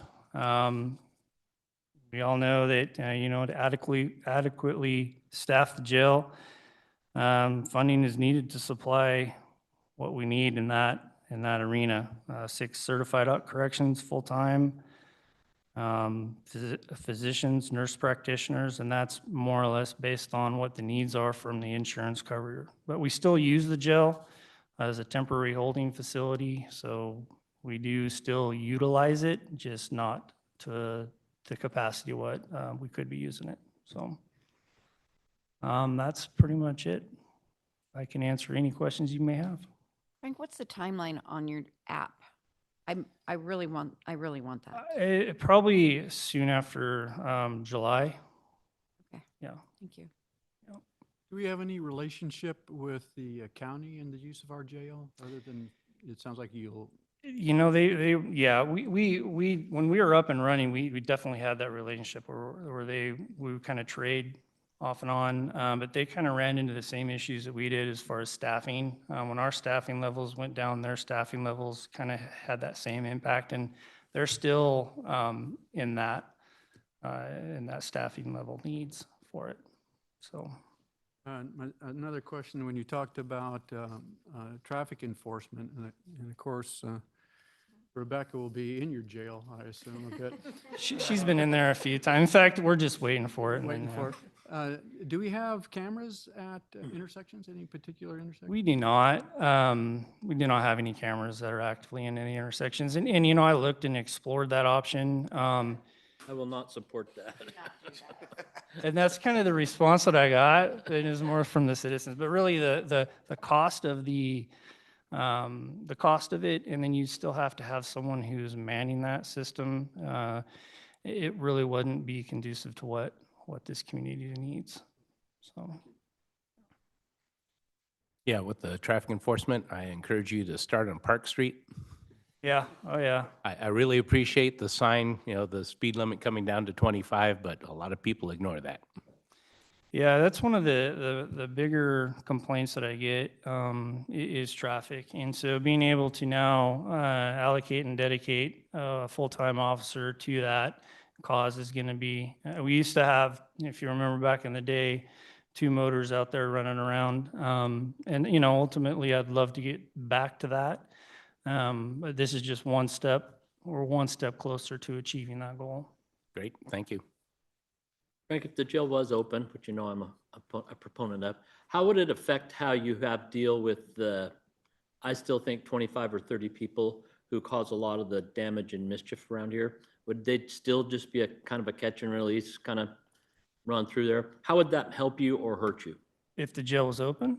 Yeah. No, I think, you know, you're talking about being able to hold people accountable for their actions. And I think that's sorely what's missing right now is the simple fact of you can't really hold somebody accountable. You can bark at them, but you don't have the teeth to bite, if that makes sense. So, but yeah, but it would definitely help in the reduction of crime and help hold people accountable for their actions. Yeah, and my frustration with that is that we know what it would cost to run the jail, but we don't know what would save us in the damage and time we spend doing things that we don't really have a measure for.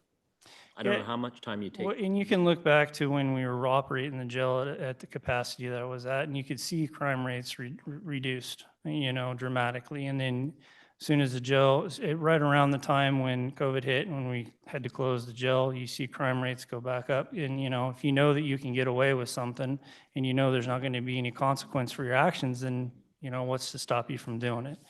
So there is that factor that's out there with having a municipal jail. I get it. Thank you. Somebody gonna answer that? A couple of highlights that I'd like to make for this budget. So as Frank alluded, there is funding included to upgrade the Emergency Operations Center. I think the last time that was upgraded was probably when the building opened in 2009. Yeah, in 2009, it was state of the art. Yeah. And then by 2010, it wasn't, so. Yeah, funny how that works. And then also in those budgets, we are trying to do, it doesn't always work with capital projects, but we are trying to, with our operating expenses, present a more realistic picture of what is likely actually going to happen in a given fiscal year. PD, as you know, has experienced some vacancies, and certainly while we hope that does not occur for Frank and his team this coming fiscal year, we have at least put in some vacancy estimate for the next year. So what you'll see in the personnel budget for the department is the equivalent of what 40 FTE costs. There is 2 FTE not budgeted directly in the police department, but we have contingency set aside should they actually get to full staffing and maintain that full staffing. But as things change throughout a year, things can certainly look different. So we're trying to reflect that picture a little bit better and give a realistic expectation of what operating costs will be in a fiscal year. And then lastly, Frank had mentioned the increased cost for towing, especially of those RVs. That is also contained in this budget. It looked like most of the crime stats you guys are doing really well. Obviously, mental health and DHS referrals looked like, and those are just up. Those are going to be up. Yeah, and those are increasing every year. And it is one of the biggest resources, I guess, resource suck, really, that we're dealing with, is that, and that component. But we are, with Lynn County Mental Health Crisis Team that's up and rolling now, that is a huge asset to us to call upon them to assist us with that. So, I mean, even, with Dela, with my 2 community policing, that's a majority of their time is spent within the parks and trail systems, dealing with the mental health and houseless population. Well, and thank God we have Dela and Dave out there. I mean, I'm glad we're able to keep that budgeted because they're really very important in doing at least what we can.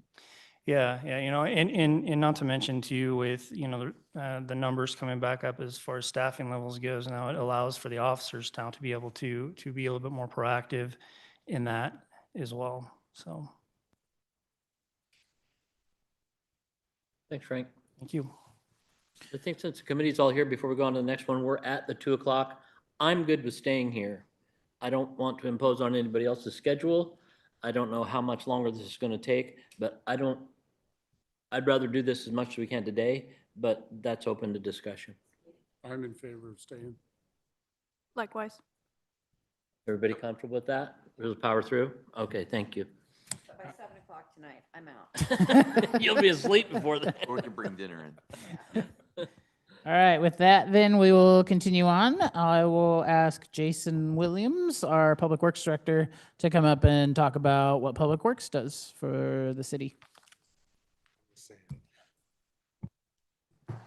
No gray in his beard. Good afternoon.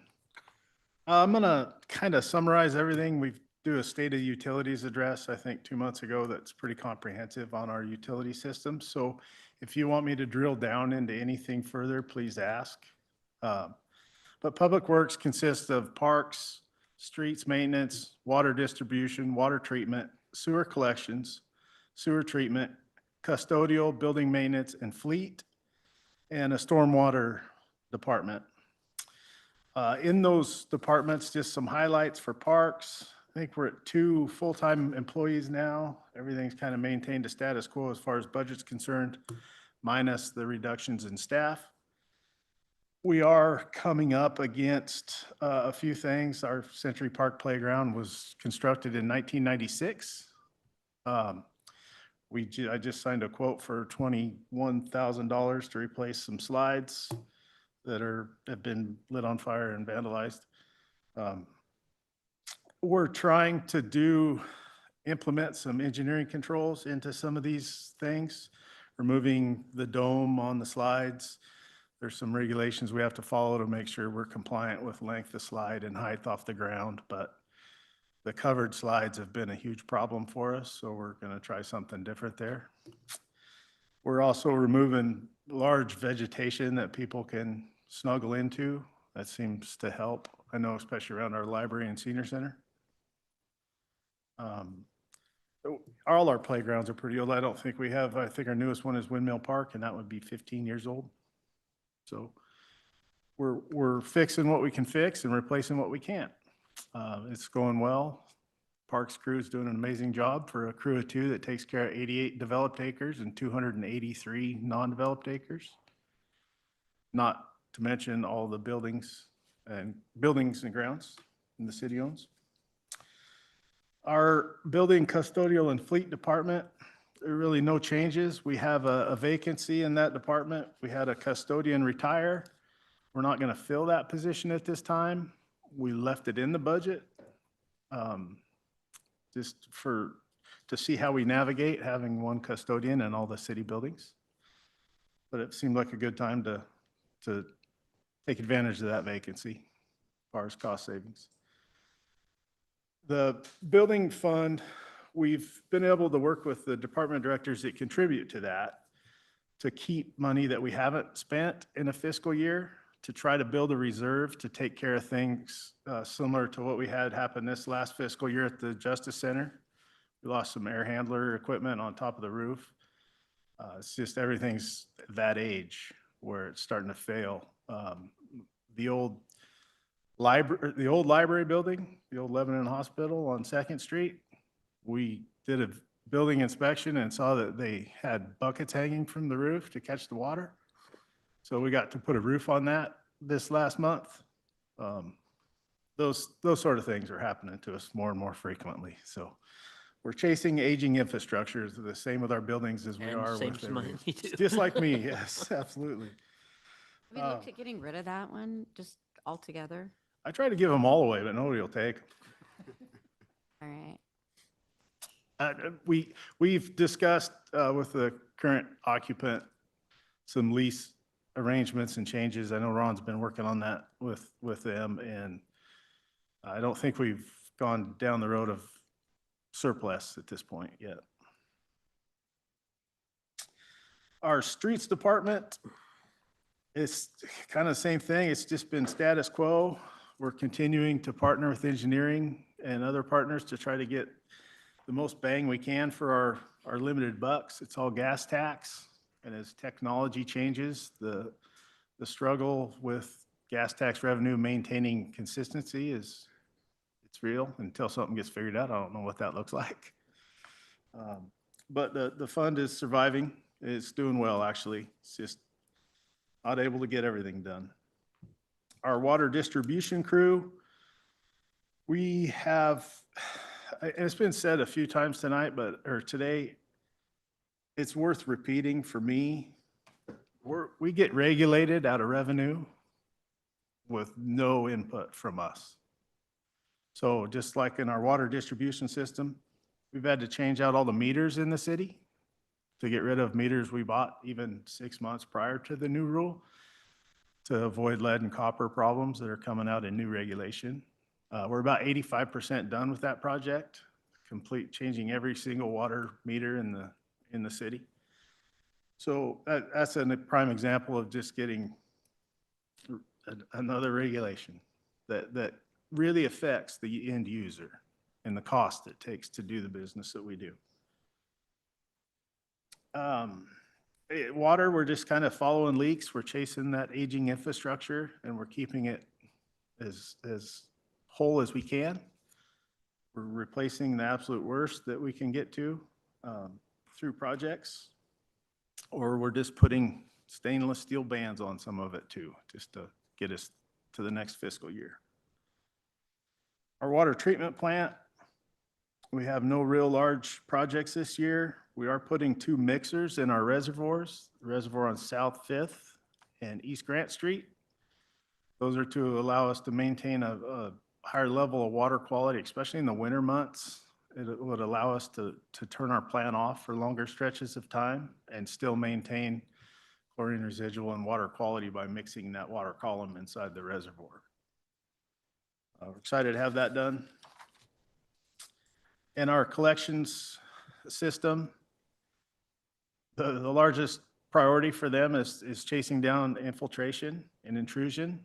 The amount of water that we get in a rain event that shows up at our wastewater treatment plant, our flows will go from 2.5 to 18 million gallons a day just with rainwater. So our collections crew is out finding those leaks and trying to get them plugged. It's a lot of energy and a lot of money we're wasting treating rainwater currently. At the wastewater treatment plant, finishing up the master plan with the permit renewal from DEQ. We have no large scale projects. We're just focusing on a plant that's as old as I am. And we keep having, some 50-year-old equipment failures, which I got a new hip this year, so I guess that's par for the course.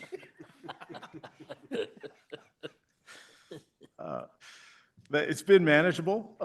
We have some recent regulations coming from DEQ that won't allow us to apply our biosolid material on our fields that we typically do in the summer to reduce our solids inventory from the plant.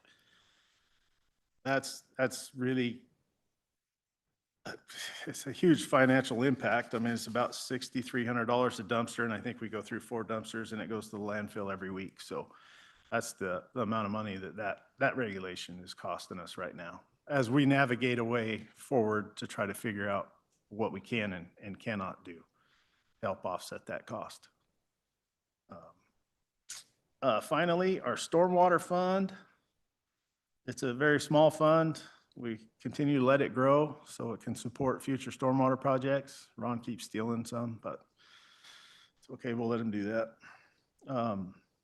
That's about, I know I went through it pretty quick, but if you guys have any specific questions, please hammer. One thing that I want to add to that, and Jason and I didn't talk before this, is our projects at the wastewater plant. Those haven't changed. So in our, he kind of alluded to some of the regulations that we're getting on field applications for biosolids. So our wastewater treatment plant, probably over the course of the next 5 to whatever years here, we're looking at down the barrel of about $70 million worth of improvements that are going to have to be done. So that's what we've been advocating at a federal level and a state level for those infrastructure funds. It's daunting. Right now we have about $20 million set aside for this, but we're going to have to get creative in how we do that because these regulations are coming and whether we like them or not. So I want to make sure we got that in there. Fun. I will add, as far as figures are concerned, the only real change, and it's something that was budgeted, but we aren't going to spend the entirety of the amount this current fiscal year, is new membranes at the water treatment plant. We are certainly replacing those at a faster clip than we had certainly planned when we built that plant. And so that is an added expense that is going to continue, and we're not sure necessarily what the future holds as far as those membrane filters. We're hopeful that can kind of go back to, I think, what's the life cycle on one of those membranes? 10 to 15 years. Yeah, somewhere in that neighborhood. And we're replacing them at anywhere between 4 and 8, 4 and 6 years. So. Which is a direct result of the Corps of Engineers drawdowns, Green Peter Reservoir. And it's expensive to us, to the ratepayers. That's something that we're certainly working on as far as trying to recoup some of those costs on behalf of the ratepayers. But in the here and now, we're responsible for that. So we're actually trying to recoup all those costs. All of them. The suit with the Corps of Engineers is moving forward, but with the federal government, it's gonna take a little bit of time, a lot of bit of time. So, but that is moving forward. Any other questions for Public Works while Jason is here? Thank you, Jason. Thank you. Jason. Last but certainly not least on the director list is our Senior Center and Links Transit Director, Kendra Oliver. Good afternoon, everyone. I'll start off with the Senior Center. Just a reminder, we offer programming and services to those 50 years and older. Our motto is keep moving, keep learning, keep playing, and keeping it positive, embracing the aging process as we all have a lot to celebrate along the way. Our programming model includes 7 focus areas: health and wellness, fitness and exercise, games and brain fitness, social and recreational, arts and culture, and music and theater programs. This fiscal year, we'll have up to 40,000 visitors and participants at the Senior Center come in for our programs for various classes, information and referral and such. 43% of our programs are led by a Senior Center staff member. 18% are led by a volunteer. 30% are self-directed by seniors themselves. We have a pool room. We have an exercise room that has a couple treadmills, elliptical. stationary bicycle, so that's what that category encompasses. And then 9% by an outside agency such as LBCC holds a few classes at the senior center, OSU Extension Services, Master Gardener programs and such. Program highlights, our exercise and wellness programs make up the bulk of our classes, about 25%. We do have a few evidence-based programs, so research shows that you can have improvements in strength, flexibility, balance, if you come to 2 classes, 60 minutes a week. Those evidence-based programs are funded by Older Americans Act funds, which is through Council of Governments, and they've given us $10,000 the last couple of years, and actually have a phone call with Randy on Thursday to see what they can do for us this next fiscal year. It won't be more than $10,000, but it definitely helps. We started a new yoga class in February, which we've had a great response, 2 times a week. That's something that we've wanted to add for quite some time. The senior center also offers with or partners with other organizations and businesses in town, such as Comp Northwest. We work with their medical students and staff to offer cooking classes, fall prevention workshops, and other informational programs. It's also a win-win for those intergenerational opportunities as well. We've tried to bring back some of our larger events. Our Thanksgiving banquet, I know some of you have been when we've held our Thanksgiving banquet. We have up to 300 people in our auditorium. It's amazing. We're having a luau next month and expecting 150 to 200 in attendance. Also under the senior center roof, the Cascades West Council of Governments does their Meals on Wheels program and congregate meals at the senior center. I think they have 1.6 paid staff person. The rest are all volunteers that they package up meals and deliver up to 175 meals each weekday in our community. And they also serve 15 to 20 meals at the meal site. We also have another up to about 15,000 come in for various rentals, private rentals, community events. That includes the Friends of the Library and their book sales. As far as budget goes, we have a pretty lean budget, a pretty lean staff, as other directors have mentioned as well. One of the benefits of having Links Transit and Senior Center under the Senior Center facility is we can share some of those resources. So that definitely helps both programs. As far as the Senior Center is concerned, you'll note in the budget book, the director is 0.75 allocated to the Senior Center. A piece of that is actually serves as a match for one of our transit grants. We have 1 FTE that is split between the Senior Center and Links Transit evenly. And then we have 1 full-time Senior Center staff person that does activities, and 70% of the time, they're actually away from the desk leading classes, that's why we're there. With that, I'll transition into transit, and if you guys have questions at the end, I'll be happy to answer for either program. Transit, and I know that you have heard this before, but our growth continues. It used to be for about 10 fiscal years running, and Brandon put a chart up. For about 10 years running, we averaged about 20,000 rides a year. Then in 21-22, we hit a 30,000 mark. Then the following fiscal year, almost 48,000. Then last fiscal year, we ended up at just under 64,000. And this year, we're projecting to hit pretty close to 75,000. So that is quite an increase. And just serving a lot of people, which is great. Revenue for Links. We have about $250,000 in federal funds for operations and for preventative maintenance on our vehicles. We have just under $1.1 million in state funding for operations, and that's through the Statewide Transportation Improvement Fund. A lot of you probably know what that is. $200,000 for a new vehicle, and then $8,500 miscellaneous revenue that will be coming in.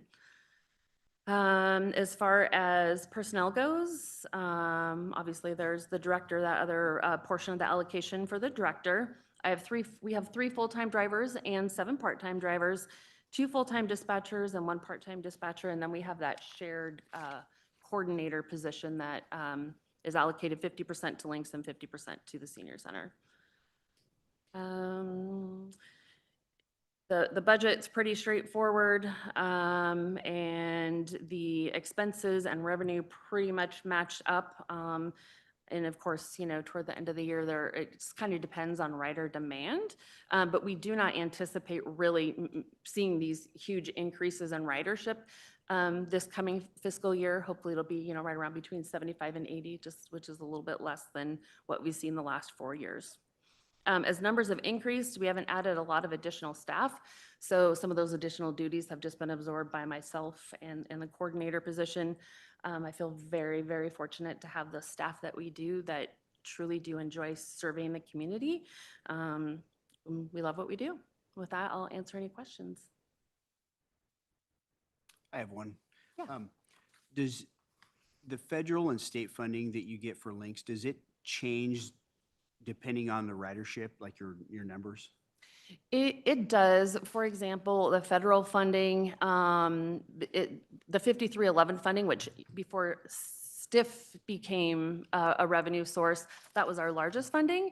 So 5311 funding is for small rural programs, and they do their allocation by number of miles, ridership, et cetera. When they started, since I started with the city 20 years ago, you get a base level of $100,000. That's the cost of just opening the doors. And then the rest is determined by those performance measures, number of rides and such. So I do know it's a struggle with, you know, ODOT struggles with coming up with a fair methodology. And they don't look at that new methodology each and every biennium. And they also have a cap in place just to kind of, you know, so people know what they should expect as far as revenue that they will receive.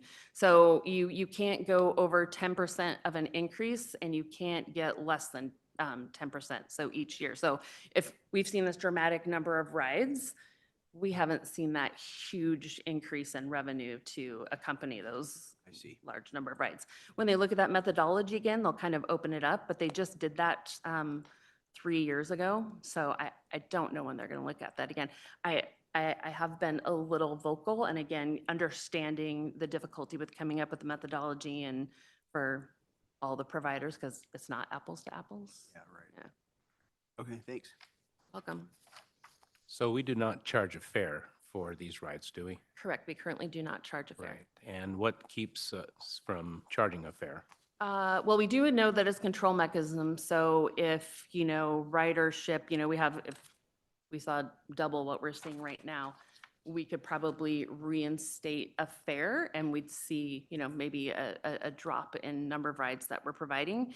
When COVID hit, many agencies across the nation stopped collecting fares and passes on the buses. And a lot of those programs have just kind of stayed with that. One of the things that we're doing, and I've talked to Ron and Brandon about this, at some point we're looking at not expanding our service, but maybe changing our models just a bit. Right now, we have 3 modes of service. We have demand response. We probably have 5 vehicles out each weekday and 2 or 3 on Saturdays. We have 1 other additional bus Monday through Saturday that runs our loop deviated fixed route. That should be the most efficient mode of service. Stops at the senior center, LBCC, Dollar Tree and such. People can plan their shopping around that and know that they can hop on the bus. And then 2 days a week, we offer service to and from Brownsville with our Brownsville connector service. So one of the things that we were looking at is how can we expand that most efficient mode of service? Which seems to be that we would look at expanding our deviated fixed route, possibly offering 2 loops, either staggering them or moving, you know, more into some of those neighborhood areas to pick people up on a regular basis. So there are a couple ways that we could do that. When we look at doing that, that's when we were going to revisit our fare structure, because if we're asking people, you know, we want really people to jump on those deviated fixed routes that have those fixed stops, they're walking to those locations. We're not, we're not going to pick them up at their curb.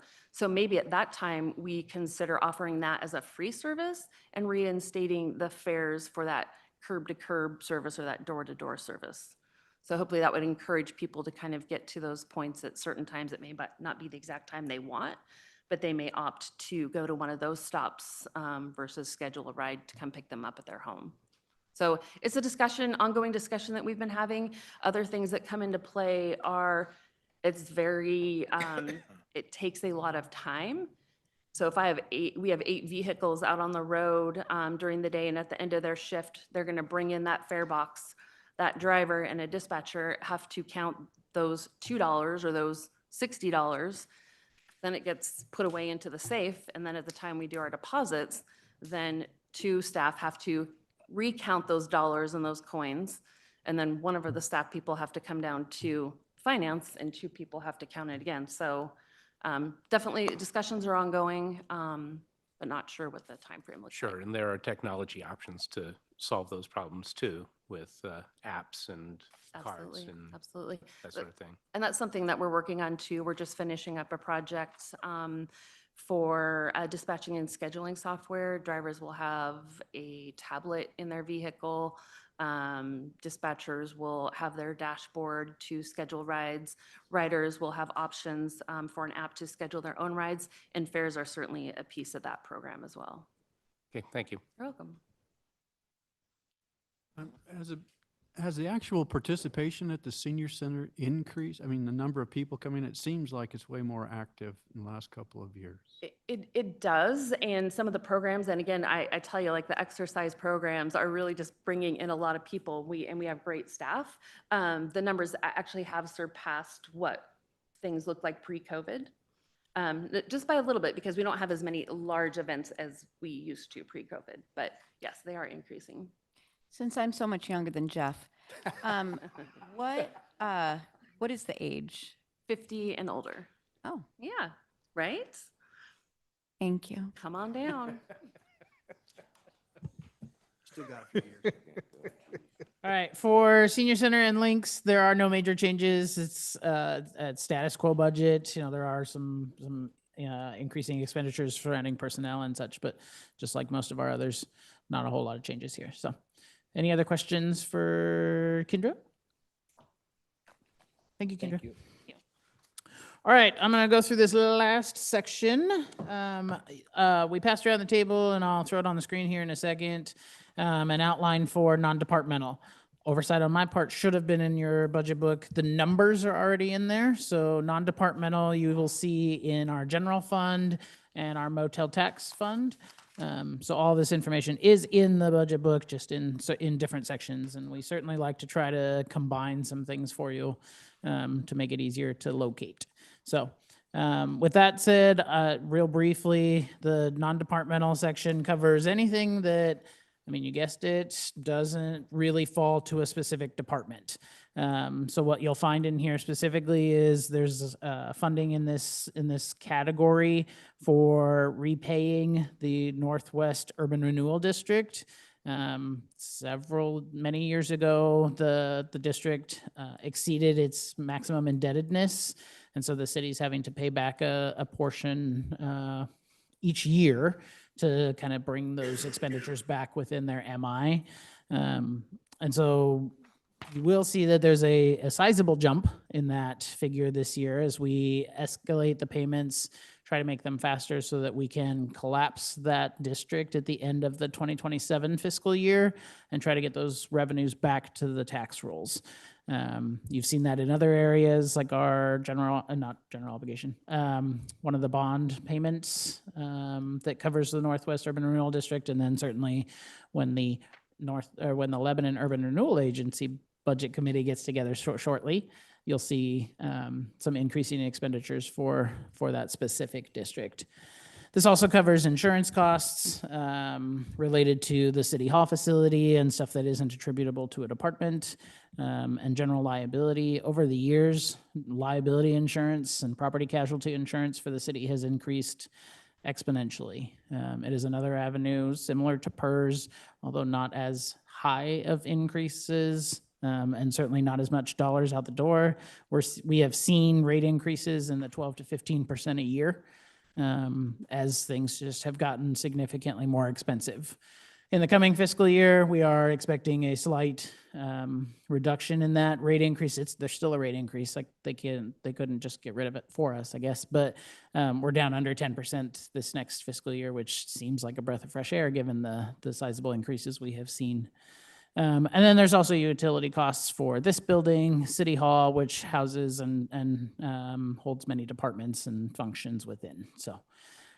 That is a quick summary on the non-departmental total expenditures for next year of almost $1.4 million, whereas budgeted expenditures for this year were about $1 million, and a lot of that's due to utility cost increases. You know, the city is no stranger to rate increases on its own utilities that it has to pay, and then the increase for the urban renewal district repayment.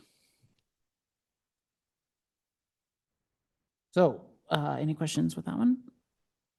That was a lot I threw at you very quickly, but like I said, all in the budget already, so I don't necessarily want to harp on it too much for you. Thanks, Brandon.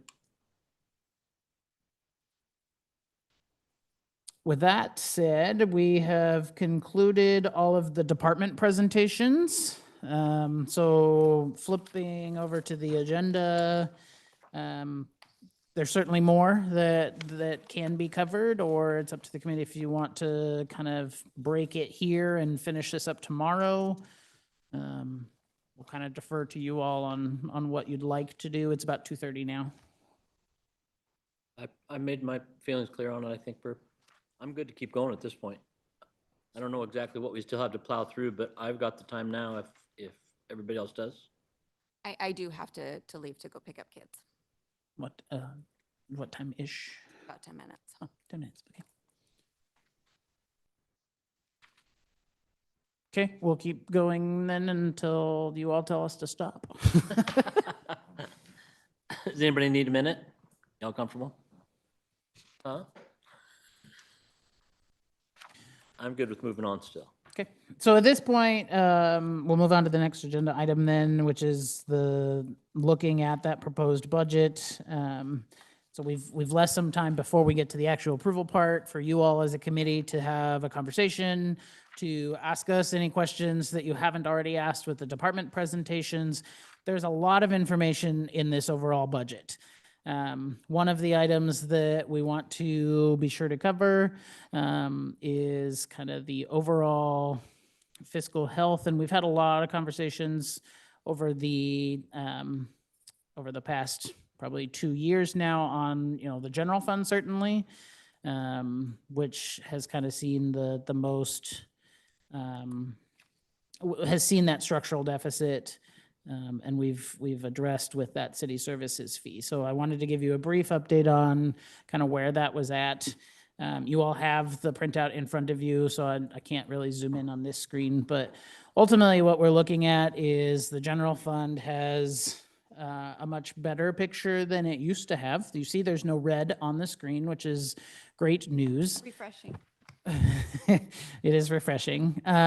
This 5-year projection does include an increase on that city services fee of approximately 1 to 1.25% each year, starting with 2027. So there would have to be some consideration as to what that might look like. You could certainly leave it flat. And that ending fund balance right now in 2030 that shows just under 2.1 million comes down to something in the $1.5 to $1.8 million range. So the city services fee is doing the job that we had hoped as far as kind of shoring up that general fund, allowing for the city we have a very small kind of one-time expenditures reserve that we can use with the budget committee and the city council's approval, kind of one-time projects that may help with operational enhancements. So it's not money that we're going to necessarily use for ongoing costs. So certainly not for personnel. We don't want to land ourselves back in the same bucket that we were in 2 years ago and having this conversation again. So we're trying to be the best stewards that we can with the dollars that we are given. We've had a couple of questions come up throughout the budget process from you all. So we talked earlier about fiber franchise. We cannot charge broadband providers or fiber providers a traditional franchise fee. We are certainly kind of looking at alternatives for that kind of sector of the market. That is a federal rule, a federal law, that we are not able to charge those franchise fees there. So we are trying to see what other options might be available or what other cities across the country have done. One other question that came up is personnel expenses, what's included in that? So inside any of our personnel expenditure lines, those are our salary and related benefits. So PERS, workers' comp, Social Security, Medicare, all the stuff that we have to pay to have an employee on our books. You can see more information for those of you with printed copies on page 61 of your budget document that kind of outlines what all those costs look like in the structure. There was a jump in the planning budget, which I think Councilor Salvage asked Kelly when she was up here, related to contract services. That's that grant money that Kelly was talking about for the community development block grant. You're seeing in 2025, not a lot of expenditures. And then kind of ramping up in the next year as our third party kind of gets back to basics on that one. Revenue drops in the building fund. So there was a question about is the building fund not seeing the revenue that it has seen in the past because due to staffing reductions? And that answer is not necessarily. Building across the city had seen a significant uptick. I'm sure you've all seen it, but that building has kind of slowed down. And so we're not seeing that level of applications, of development. That's why you're seeing that building revenue fall. So there is a fund balance there that is supposed to help ebb and flow.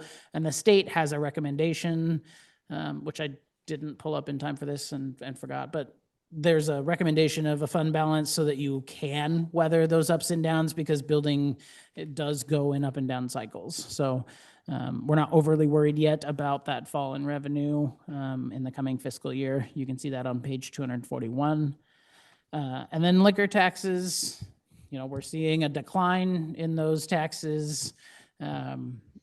I'm doing my part. Yeah. We need some help on kind of building that back up if we want to see that revenue come back. That has traditionally been a stable revenue source for the city, which sounds like an odd statement to make, but this is now the first year, and the forecast shows that those liquor taxes are expected to fall in the coming years. So that is something that we, as an organization and as a body here, this committee needs to kind of be cognizant of, that tax revenue, similar to what we saw with cigarette taxes, where it ramped up really high and now it's been slowly declining. We're seeing the same thing with the liquor taxes. So we'll need to keep that on our scope as we move forward over the next few fiscal years and see what that does overall to the general fund. So, we certainly have this one step forward, one step backwards kind of mentality at times, but we're certainly not in the same condition or status that we were just 2 years ago.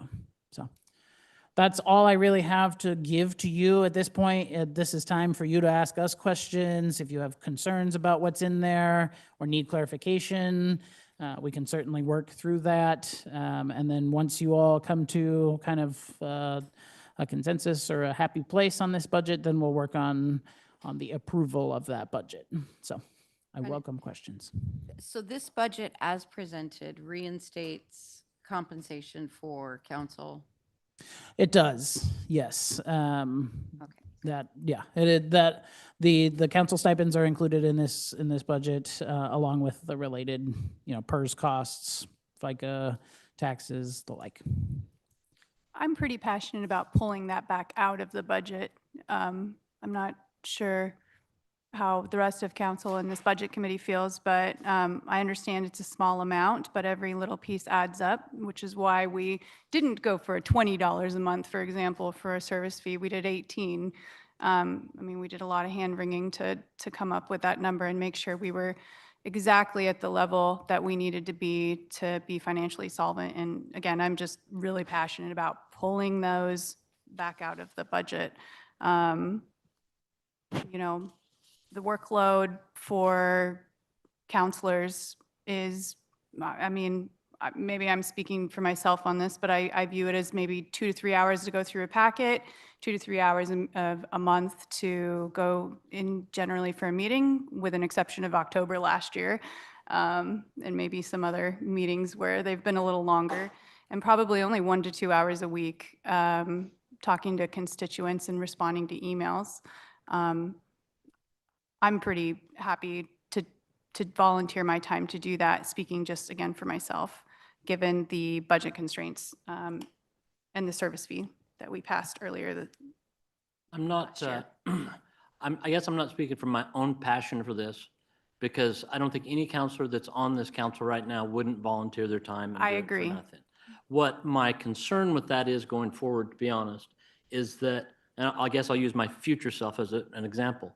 If I retire in 3 years, we say, it's easy to say, oh, it's $200 a month, you know, it's, if we start discounting that that's $2,400 a year, there could be somebody who doesn't have that time to give and doesn't have the energy, who's not going to be on this council, who could be valuable at it because they just can't afford to take that time away from what they're doing. Because like I said, if I retire in 2 years, hey, $200 might mean something to me. It doesn't necessarily right now, but I don't want this to become a volunteer club necessarily, because I think there's people whose time is valuable.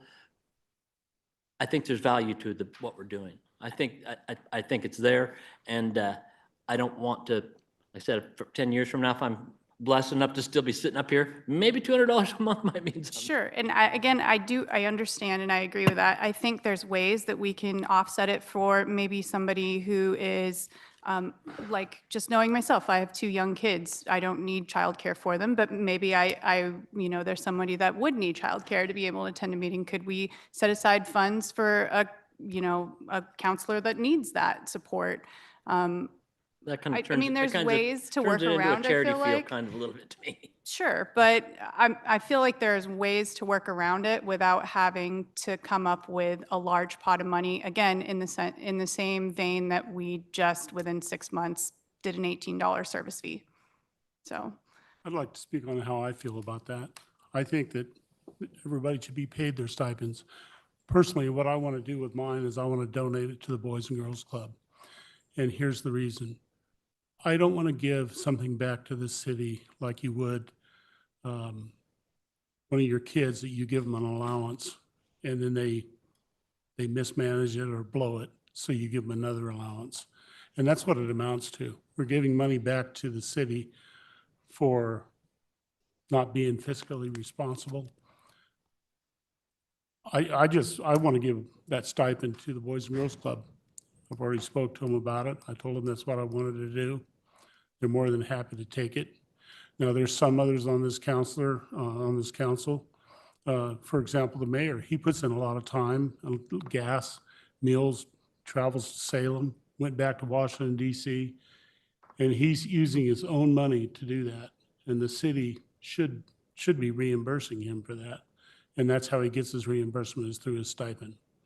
I think it's unfair to not pay it. I've always believed my whole life that if somebody works for you, you pay them. You don't skip their pay.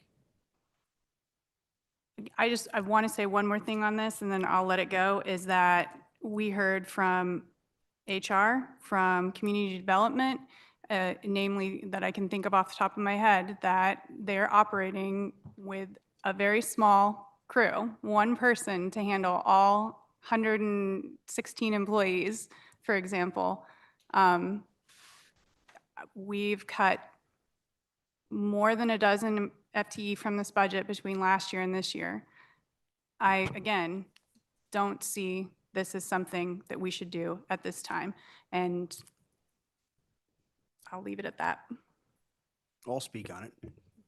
Oh, and there's also PERS liability for at least 3 of us here, and I believe we have to pay PERS liability for those counselors? Okay, thank you. Sorry, I should put it in the record. Yes, you do have to have, if there are PERS eligible employees, this is considered an employment, a job that is PERS eligible.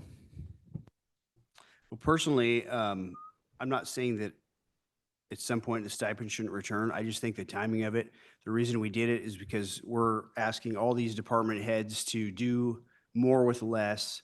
We're implementing the service fee on every single one of our and the citizens' water bill. We're asking everyone for more. I don't think it's that big of a deal for us to give it up. I'm not saying in the future, as we see that the budget is stabilizing and we know that it's stabilizing without having to raise that city services fee, that we re-implement it. But my personal feelings are right now, I'm okay to not take that stipend. I do feel the mayor of all of us deserves the stipend. He puts a lot of time, a lot of resources into what he does, and I would be all for continuing stipend for the mayor. But for me personally, it's not something that affects me financially enough to think that I need it right now. And I don't want to ask all the city workers out there to do more with less while I'm, back to the same old thing we were before we implemented the fee and the budget cuts.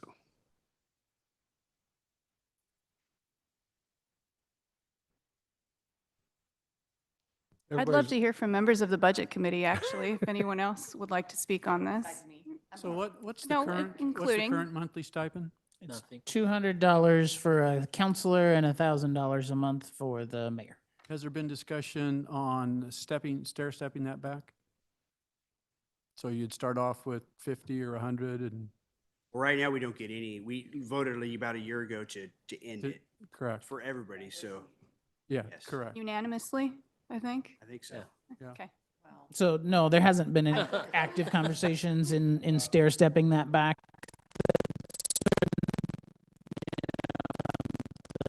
The committee and the council wanted to do. You could certainly.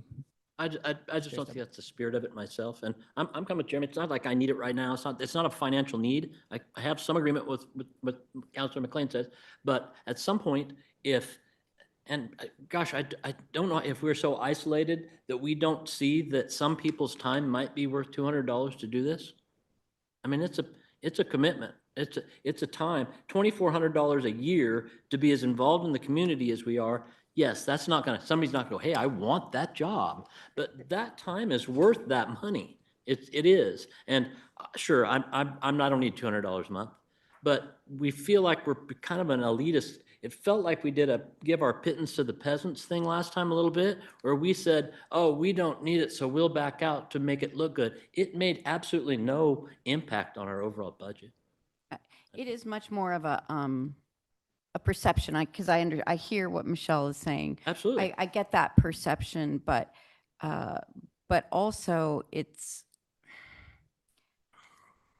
I would be up for the conversation of stair stepping it back, but it really is not a big budgetary item. And if you wanted to donate it to a local organization, then I think that's great.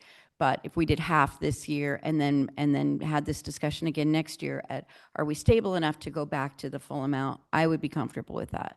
But I'm pretty equally passionate on the other side of Counselor Steinabel. I'll weigh in on this real quick, just so we got a clarification of what a stipend's for. A stipend's not to pay for your time. Stipend's to pay for your hard costs, right?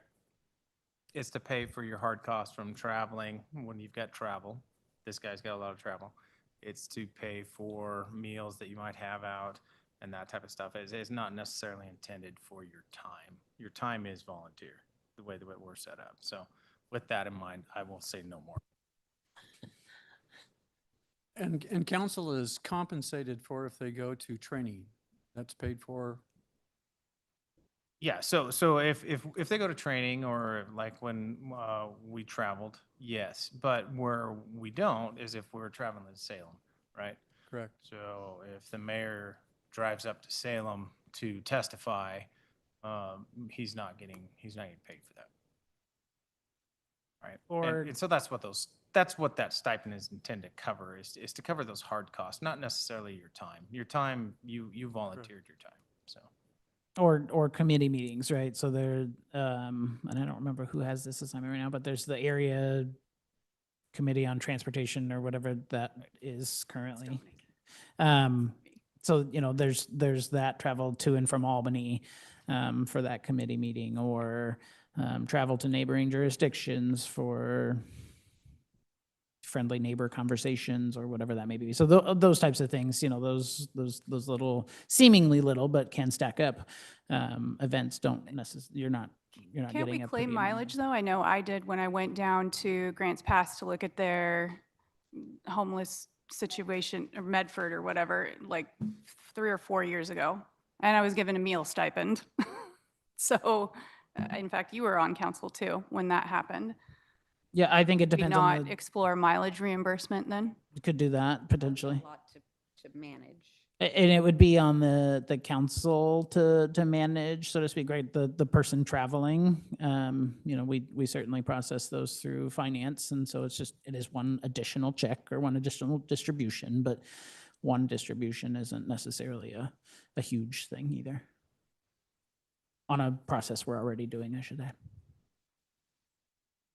Another question I have, and then I can shut up. Have we looked comparatively at how this council receives a stipend to the school district, receives a stipend to the fire district, receives a stipend? Those entities do not receive stipends. There are surrounding The jurisdictions. fire district does. I would be very surprised, but Well, I don't know, I can't say it does currently. You're but when talking I about the was on fire board? Yeah, the I fire think, I board. believe they do. When I was on the fire board, we received a $500 a year stipend, a month or a year? a year. Oh, okay. Thank you. There are neighboring jurisdictions whose councils are compensated. I don't know exactly what those dollar amounts are. I know Sweet Home, just south here, southeast, is a little bit less than this council stipend was. I don't know honestly off the top of my head what Albany's looks like, but I believe their council receives some sort of stipend as well. Then you can go all the way up north where, a counselor may be making $100,000+ a year off their council gig. So it certainly runs the gambit on highs and lows. But ours has been kind of relatively close to what everybody else around here does, so to speak. We spend so much time on, I don't want to spend too much time on this little part of our budget. I understand it has other implications, but maybe we could discuss this year, cutting them in half and then having this conversation again next year. So that instead of 200, counselors would get 100, instead of 1,000, mayor would get 500, and then we could visit it again next year. That kind of makes us all unsatisfied, which sometimes is the best way to be. I tend to agree with that. I would like to do what a previous counselor has done, if that's the case, and not accept that stipend. And I know that there was an arrangement that was worked out with the city for that before. And so that's what I would want to do with that if I think majority that rule just- on this, and that's just 'cause fine. Since we're talking counselors right now, I respect, I respect your opinion. I don't really like you as a person, but I respect you. Just kidding, I love Rebecca. But us counselors that are sitting here right now, I think we're okay with not having a stipend this year, aren't we? So Albany's is 235 and count Feel for free the to, mayor. feel free to speak your piece, but I mean, Budget Committee isn't really getting this one way or another. We respect your opinion on it, but I'm okay with if we're gonna cut it in half, we might as well not play that game. We might as well just put it off another year. That's my opinion in that. One man's opinion.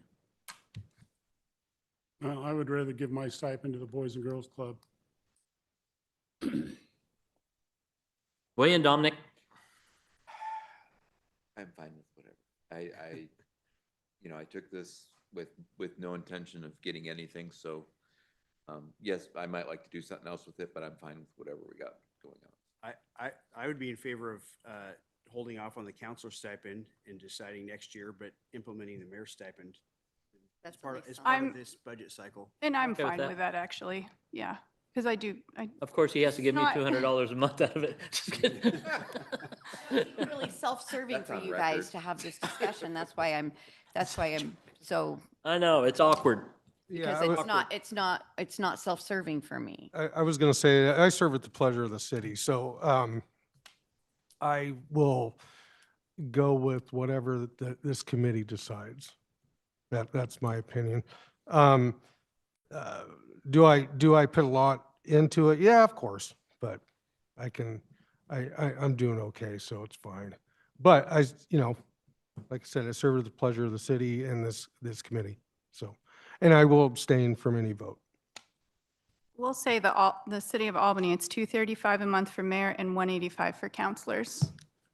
Oh, come on. And we're You're gonna 1,000? make me say something? No, I'm just kidding. I just want to I'm just making sure we're in the ballpark with neighbors. Like I said, now maybe it is an awkward conversation to have when you're involved in it.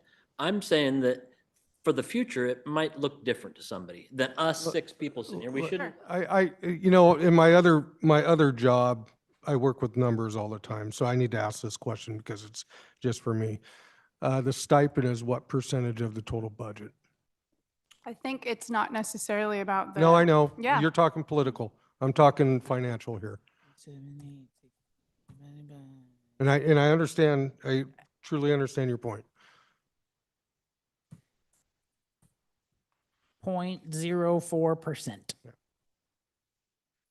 The total dollars budgeted for that for next year in the proposed budget is $37,868, which covers all the stipends and the related other payroll expenses. I would also, I think we said this last year when we voted on this, that I do not want it to disappear. Okay, we might not take it, but a future council, we have to allow a future council or mayor to have that authority to either to have it or not to have it. Okay, I don't want us to ever, as a council or committee, go, oh, we're just getting rid of it forever. Because I think there is some people that it does help. We've had some people on council that were retired. And, Dave's right, $200, $250 is a lot of money. Okay, they can pay their electric bill nowadays. So I don't, no matter what happens, I'm fine with it, whatever happens. But I just don't want it to disappear and not allow another council in the future to reinstitute it or to put it on pause or whatever. I want it left in there. So for that reason, so. So it's up to you, Dave, running the meeting. Not sure that's 100% how it works, but I don't know if at this point we have enough of a consensus. This isn't a voting thing, is it? This is just a decision. It would Talking need about- we'd need a consensus of sorts and it would get wrapped into the overall budget Seems to allocation. be more of a political thing than. I 100% agree with that, and that's why it's awkward for me. But the reality is that the people sitting right here, we're trying to finalize a budget. I guess one question would be, how much money is it? $37,868. Where are we going to put that instead? What's it going to go to? It'll probably, so Undefined, that's, right? it's part of the internal service fund, so it would likely go back to the related funds that it was coming from in the first place.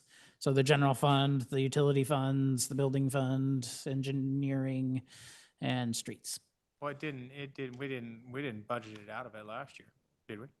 The money was budgeted, we're just not spending it. Right, so same concept now, Could be, probably? yeah. 70-some thousand? Could we reinstate the mayor and not you guys and move on? Is there, is there any strong opinions against something like that? Can we?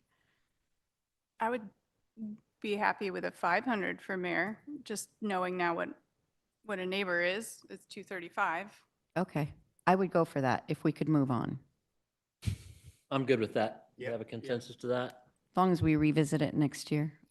Yeah, it shouldn't Equally be something. painful next year. Shouldn't be something that is eliminated altogether. I agree with that. We don't know who's going to be sitting here in our spots Right. 4 years from now. I agree. Okay. So the consensus is 500 for my neighbor, the mayor, and 0 for the rest of the council, and it'll be reviewed next year. Yep. Hopefully, it won't take quite I this think much that's of good. our time. Yeah. Is that compromise for you? As long as neither one of us are happy. I'm happy. I don't think either of us are happy, but I think that's it's the best thing, right? Usually the Yeah, best, we probably just spent $78,000 worth of our time. yeah, usually the best deals is when both parties walk away mad. I'm so angry, so angry. Because they both think they got screwed over, and the reality is it was a good deal. No skin off mine. I should say, as my stipend as a budget committee member, I'm happy to give it back. Good, very nice, very good, Jeff. I agree to that. Since we're just talking general budget stuff, I'd like to bring up something that I'm not sure I'm as passionate as Michelle about, but the service fee that we implemented, I am not going to be able to get behind that service fee going up every year as a regular amount for at least a couple of years.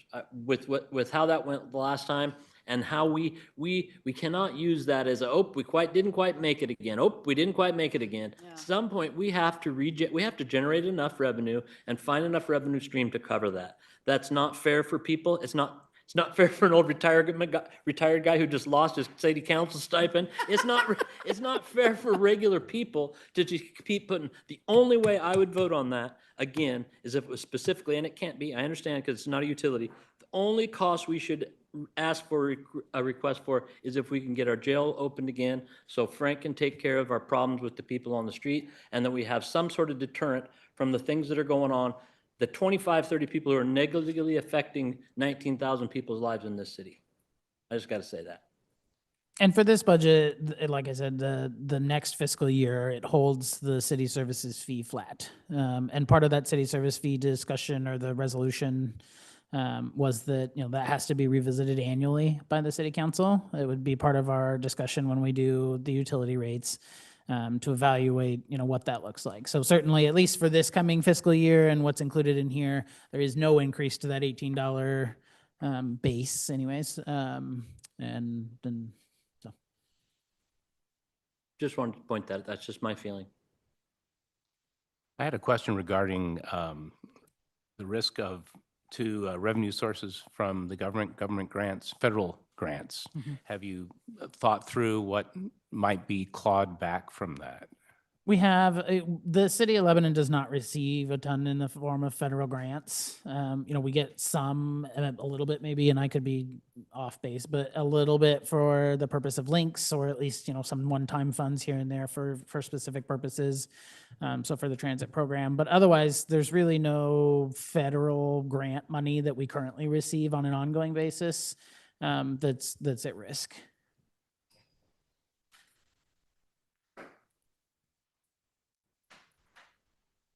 Any other discussion specifically about this budget we're voting on? I had one question, I guess, and is it safe to say, you and I talked, I'm not an accountant. I'm not. I work at a credit union, I'm not an accountant. The prediction for expenses has pretty consistently been $3-4 million over what we ended up on. Do we have a feeling for where we are for 2025, how close we were to that? In terms of the organization wide or just the general fund? General fund, I just overall, what So, we said we were going to. There's actually a report coming to the council next week, so I'm giving you a prelude, I guess. But at this point, what we're looking at, I guess I could pull it up.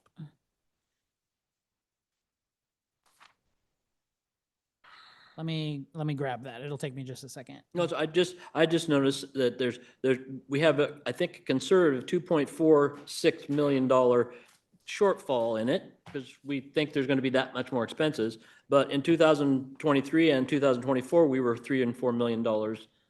We overestimated our expenses $3 or $4 million. And I know there's no real control in all that. I'd just like to see if there's any yardstick to where we stand now. Yeah. So part of it, I will say, is the contingency, right? So we have to, for per Oregon law, we have to budget the 500,000+ that we budget for expendable contingency. And then we have to budget our reserve, that I think it's like 2.2 million. I'd have to look.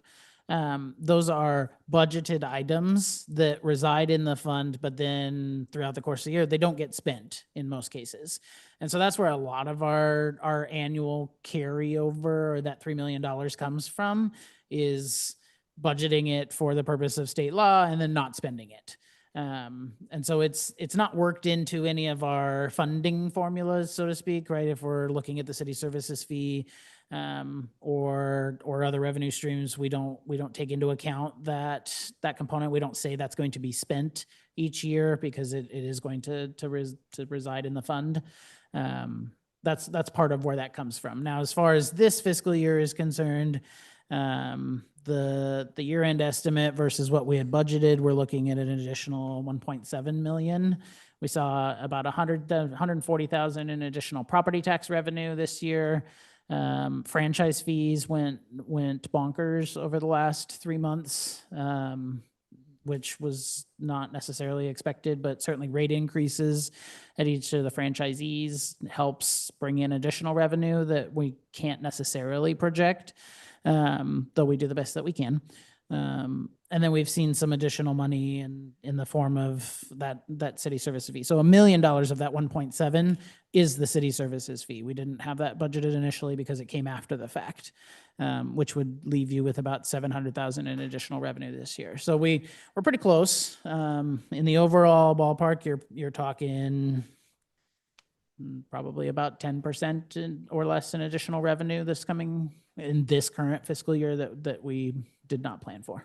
Okay. Thank you. Any other conversation questions? We can take a little break before, since everybody's already got up and left one at a time. Sorry. I haven't. I don't want to be obvious, but is it okay if we take 5 minutes here? 3:10, we'll come back if that's all right.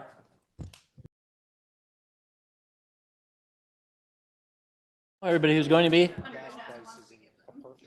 Let's reconvene this thing. Mr. Mayor, excuse me, can you pay attention for just a second? Yes. Yes. Now I can pay attention. Never gonna get away with that again, am I? I don't want to have to gavel you. Where you bang the gavel? All right, gavel it. Come to order. I believe if there's no more discussion, we're at the point where we need to have a motion to see if we can pass this darn budget we've been talking about for the last 3 hours plus. And I would be happy to read it for then somebody to, so move afterwards if that works for the committee. We're prepared. All right. So the motion would look like, I move to approve the fiscal year 2025-2026 budget in the amount of $95,677,938 and levy taxes in the amount of $5.1364 per thousand of assessed value and $2 million for the general obligation levy as proposed by the city's budget officer, and recommend the City of Lebanon's City Council adopt the fiscal year budget. So moved. Second. All in favor? Aye. Any opposed? There we have it. Don't we have to do urban renewal? Yes. URD At this stuff? point, we adjourn as the City of Lebanon Budget Committee and reconvene as the Urban Renewal Agency Budget Committee. For Mr. Brandon's next Thank highlight. you, Chair. You all have a copy of the Urban Renewal Agency budget. It is a status quo budget for the most part. There aren't a lot of changes. We've discussed previously that the Northwest Urban Renewal District, last year we had this discussion where the committee and the city council are trying to accelerate necessary debt service payments in order to collapse that urban renewal district sooner.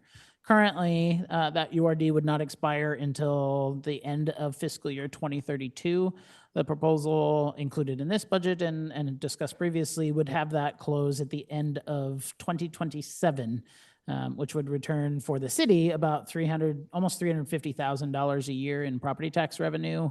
And then the neighboring jurisdictions, the fire district, the school district, the aquatics district, Lynn County, all of them would receive those property tax dollars back as well. They would appreciate that.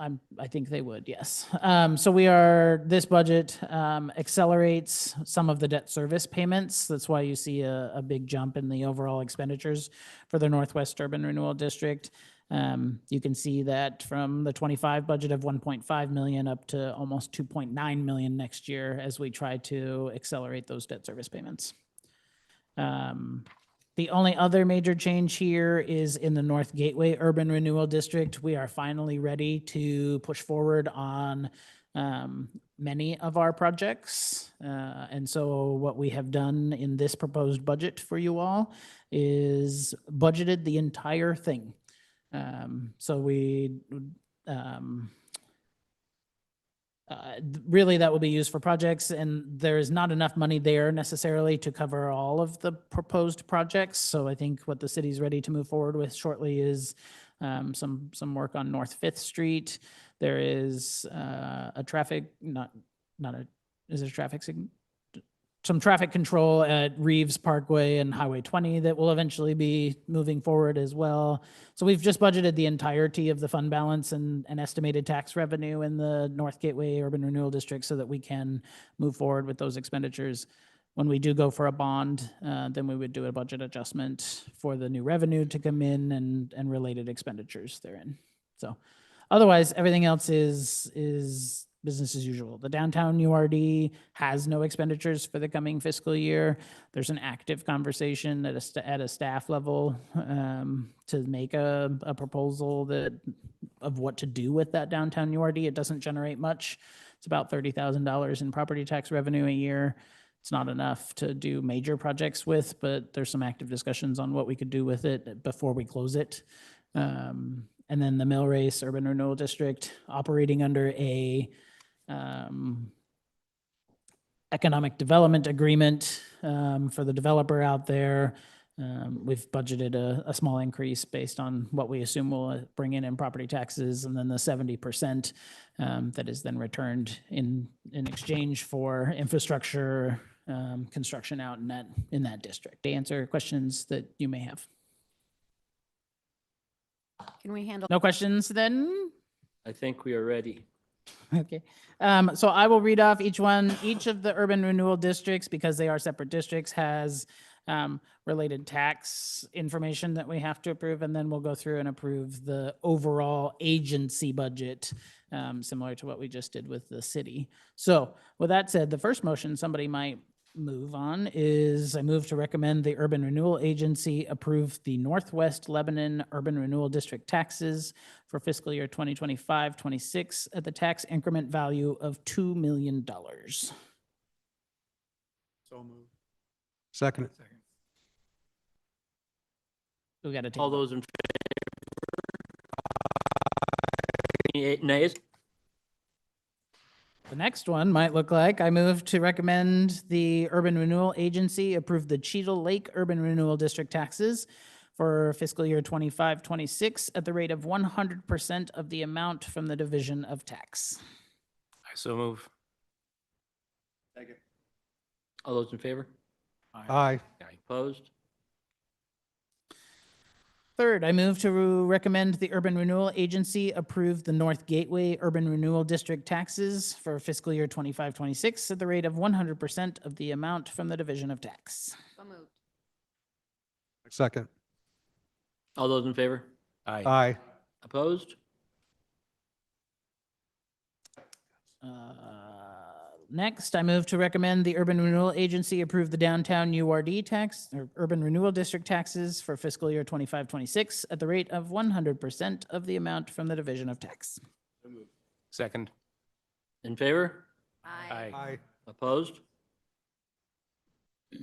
Last tax one, I move to recommend the Urban Renewal Agency approve the Mill Race Urban Renewal District taxes for the fiscal year 2025-26 at the rate of 100% of the amount from the division of tax. So moved. Second. In favor? Aye. Aye. Opposed? I almost got ahead of myself there.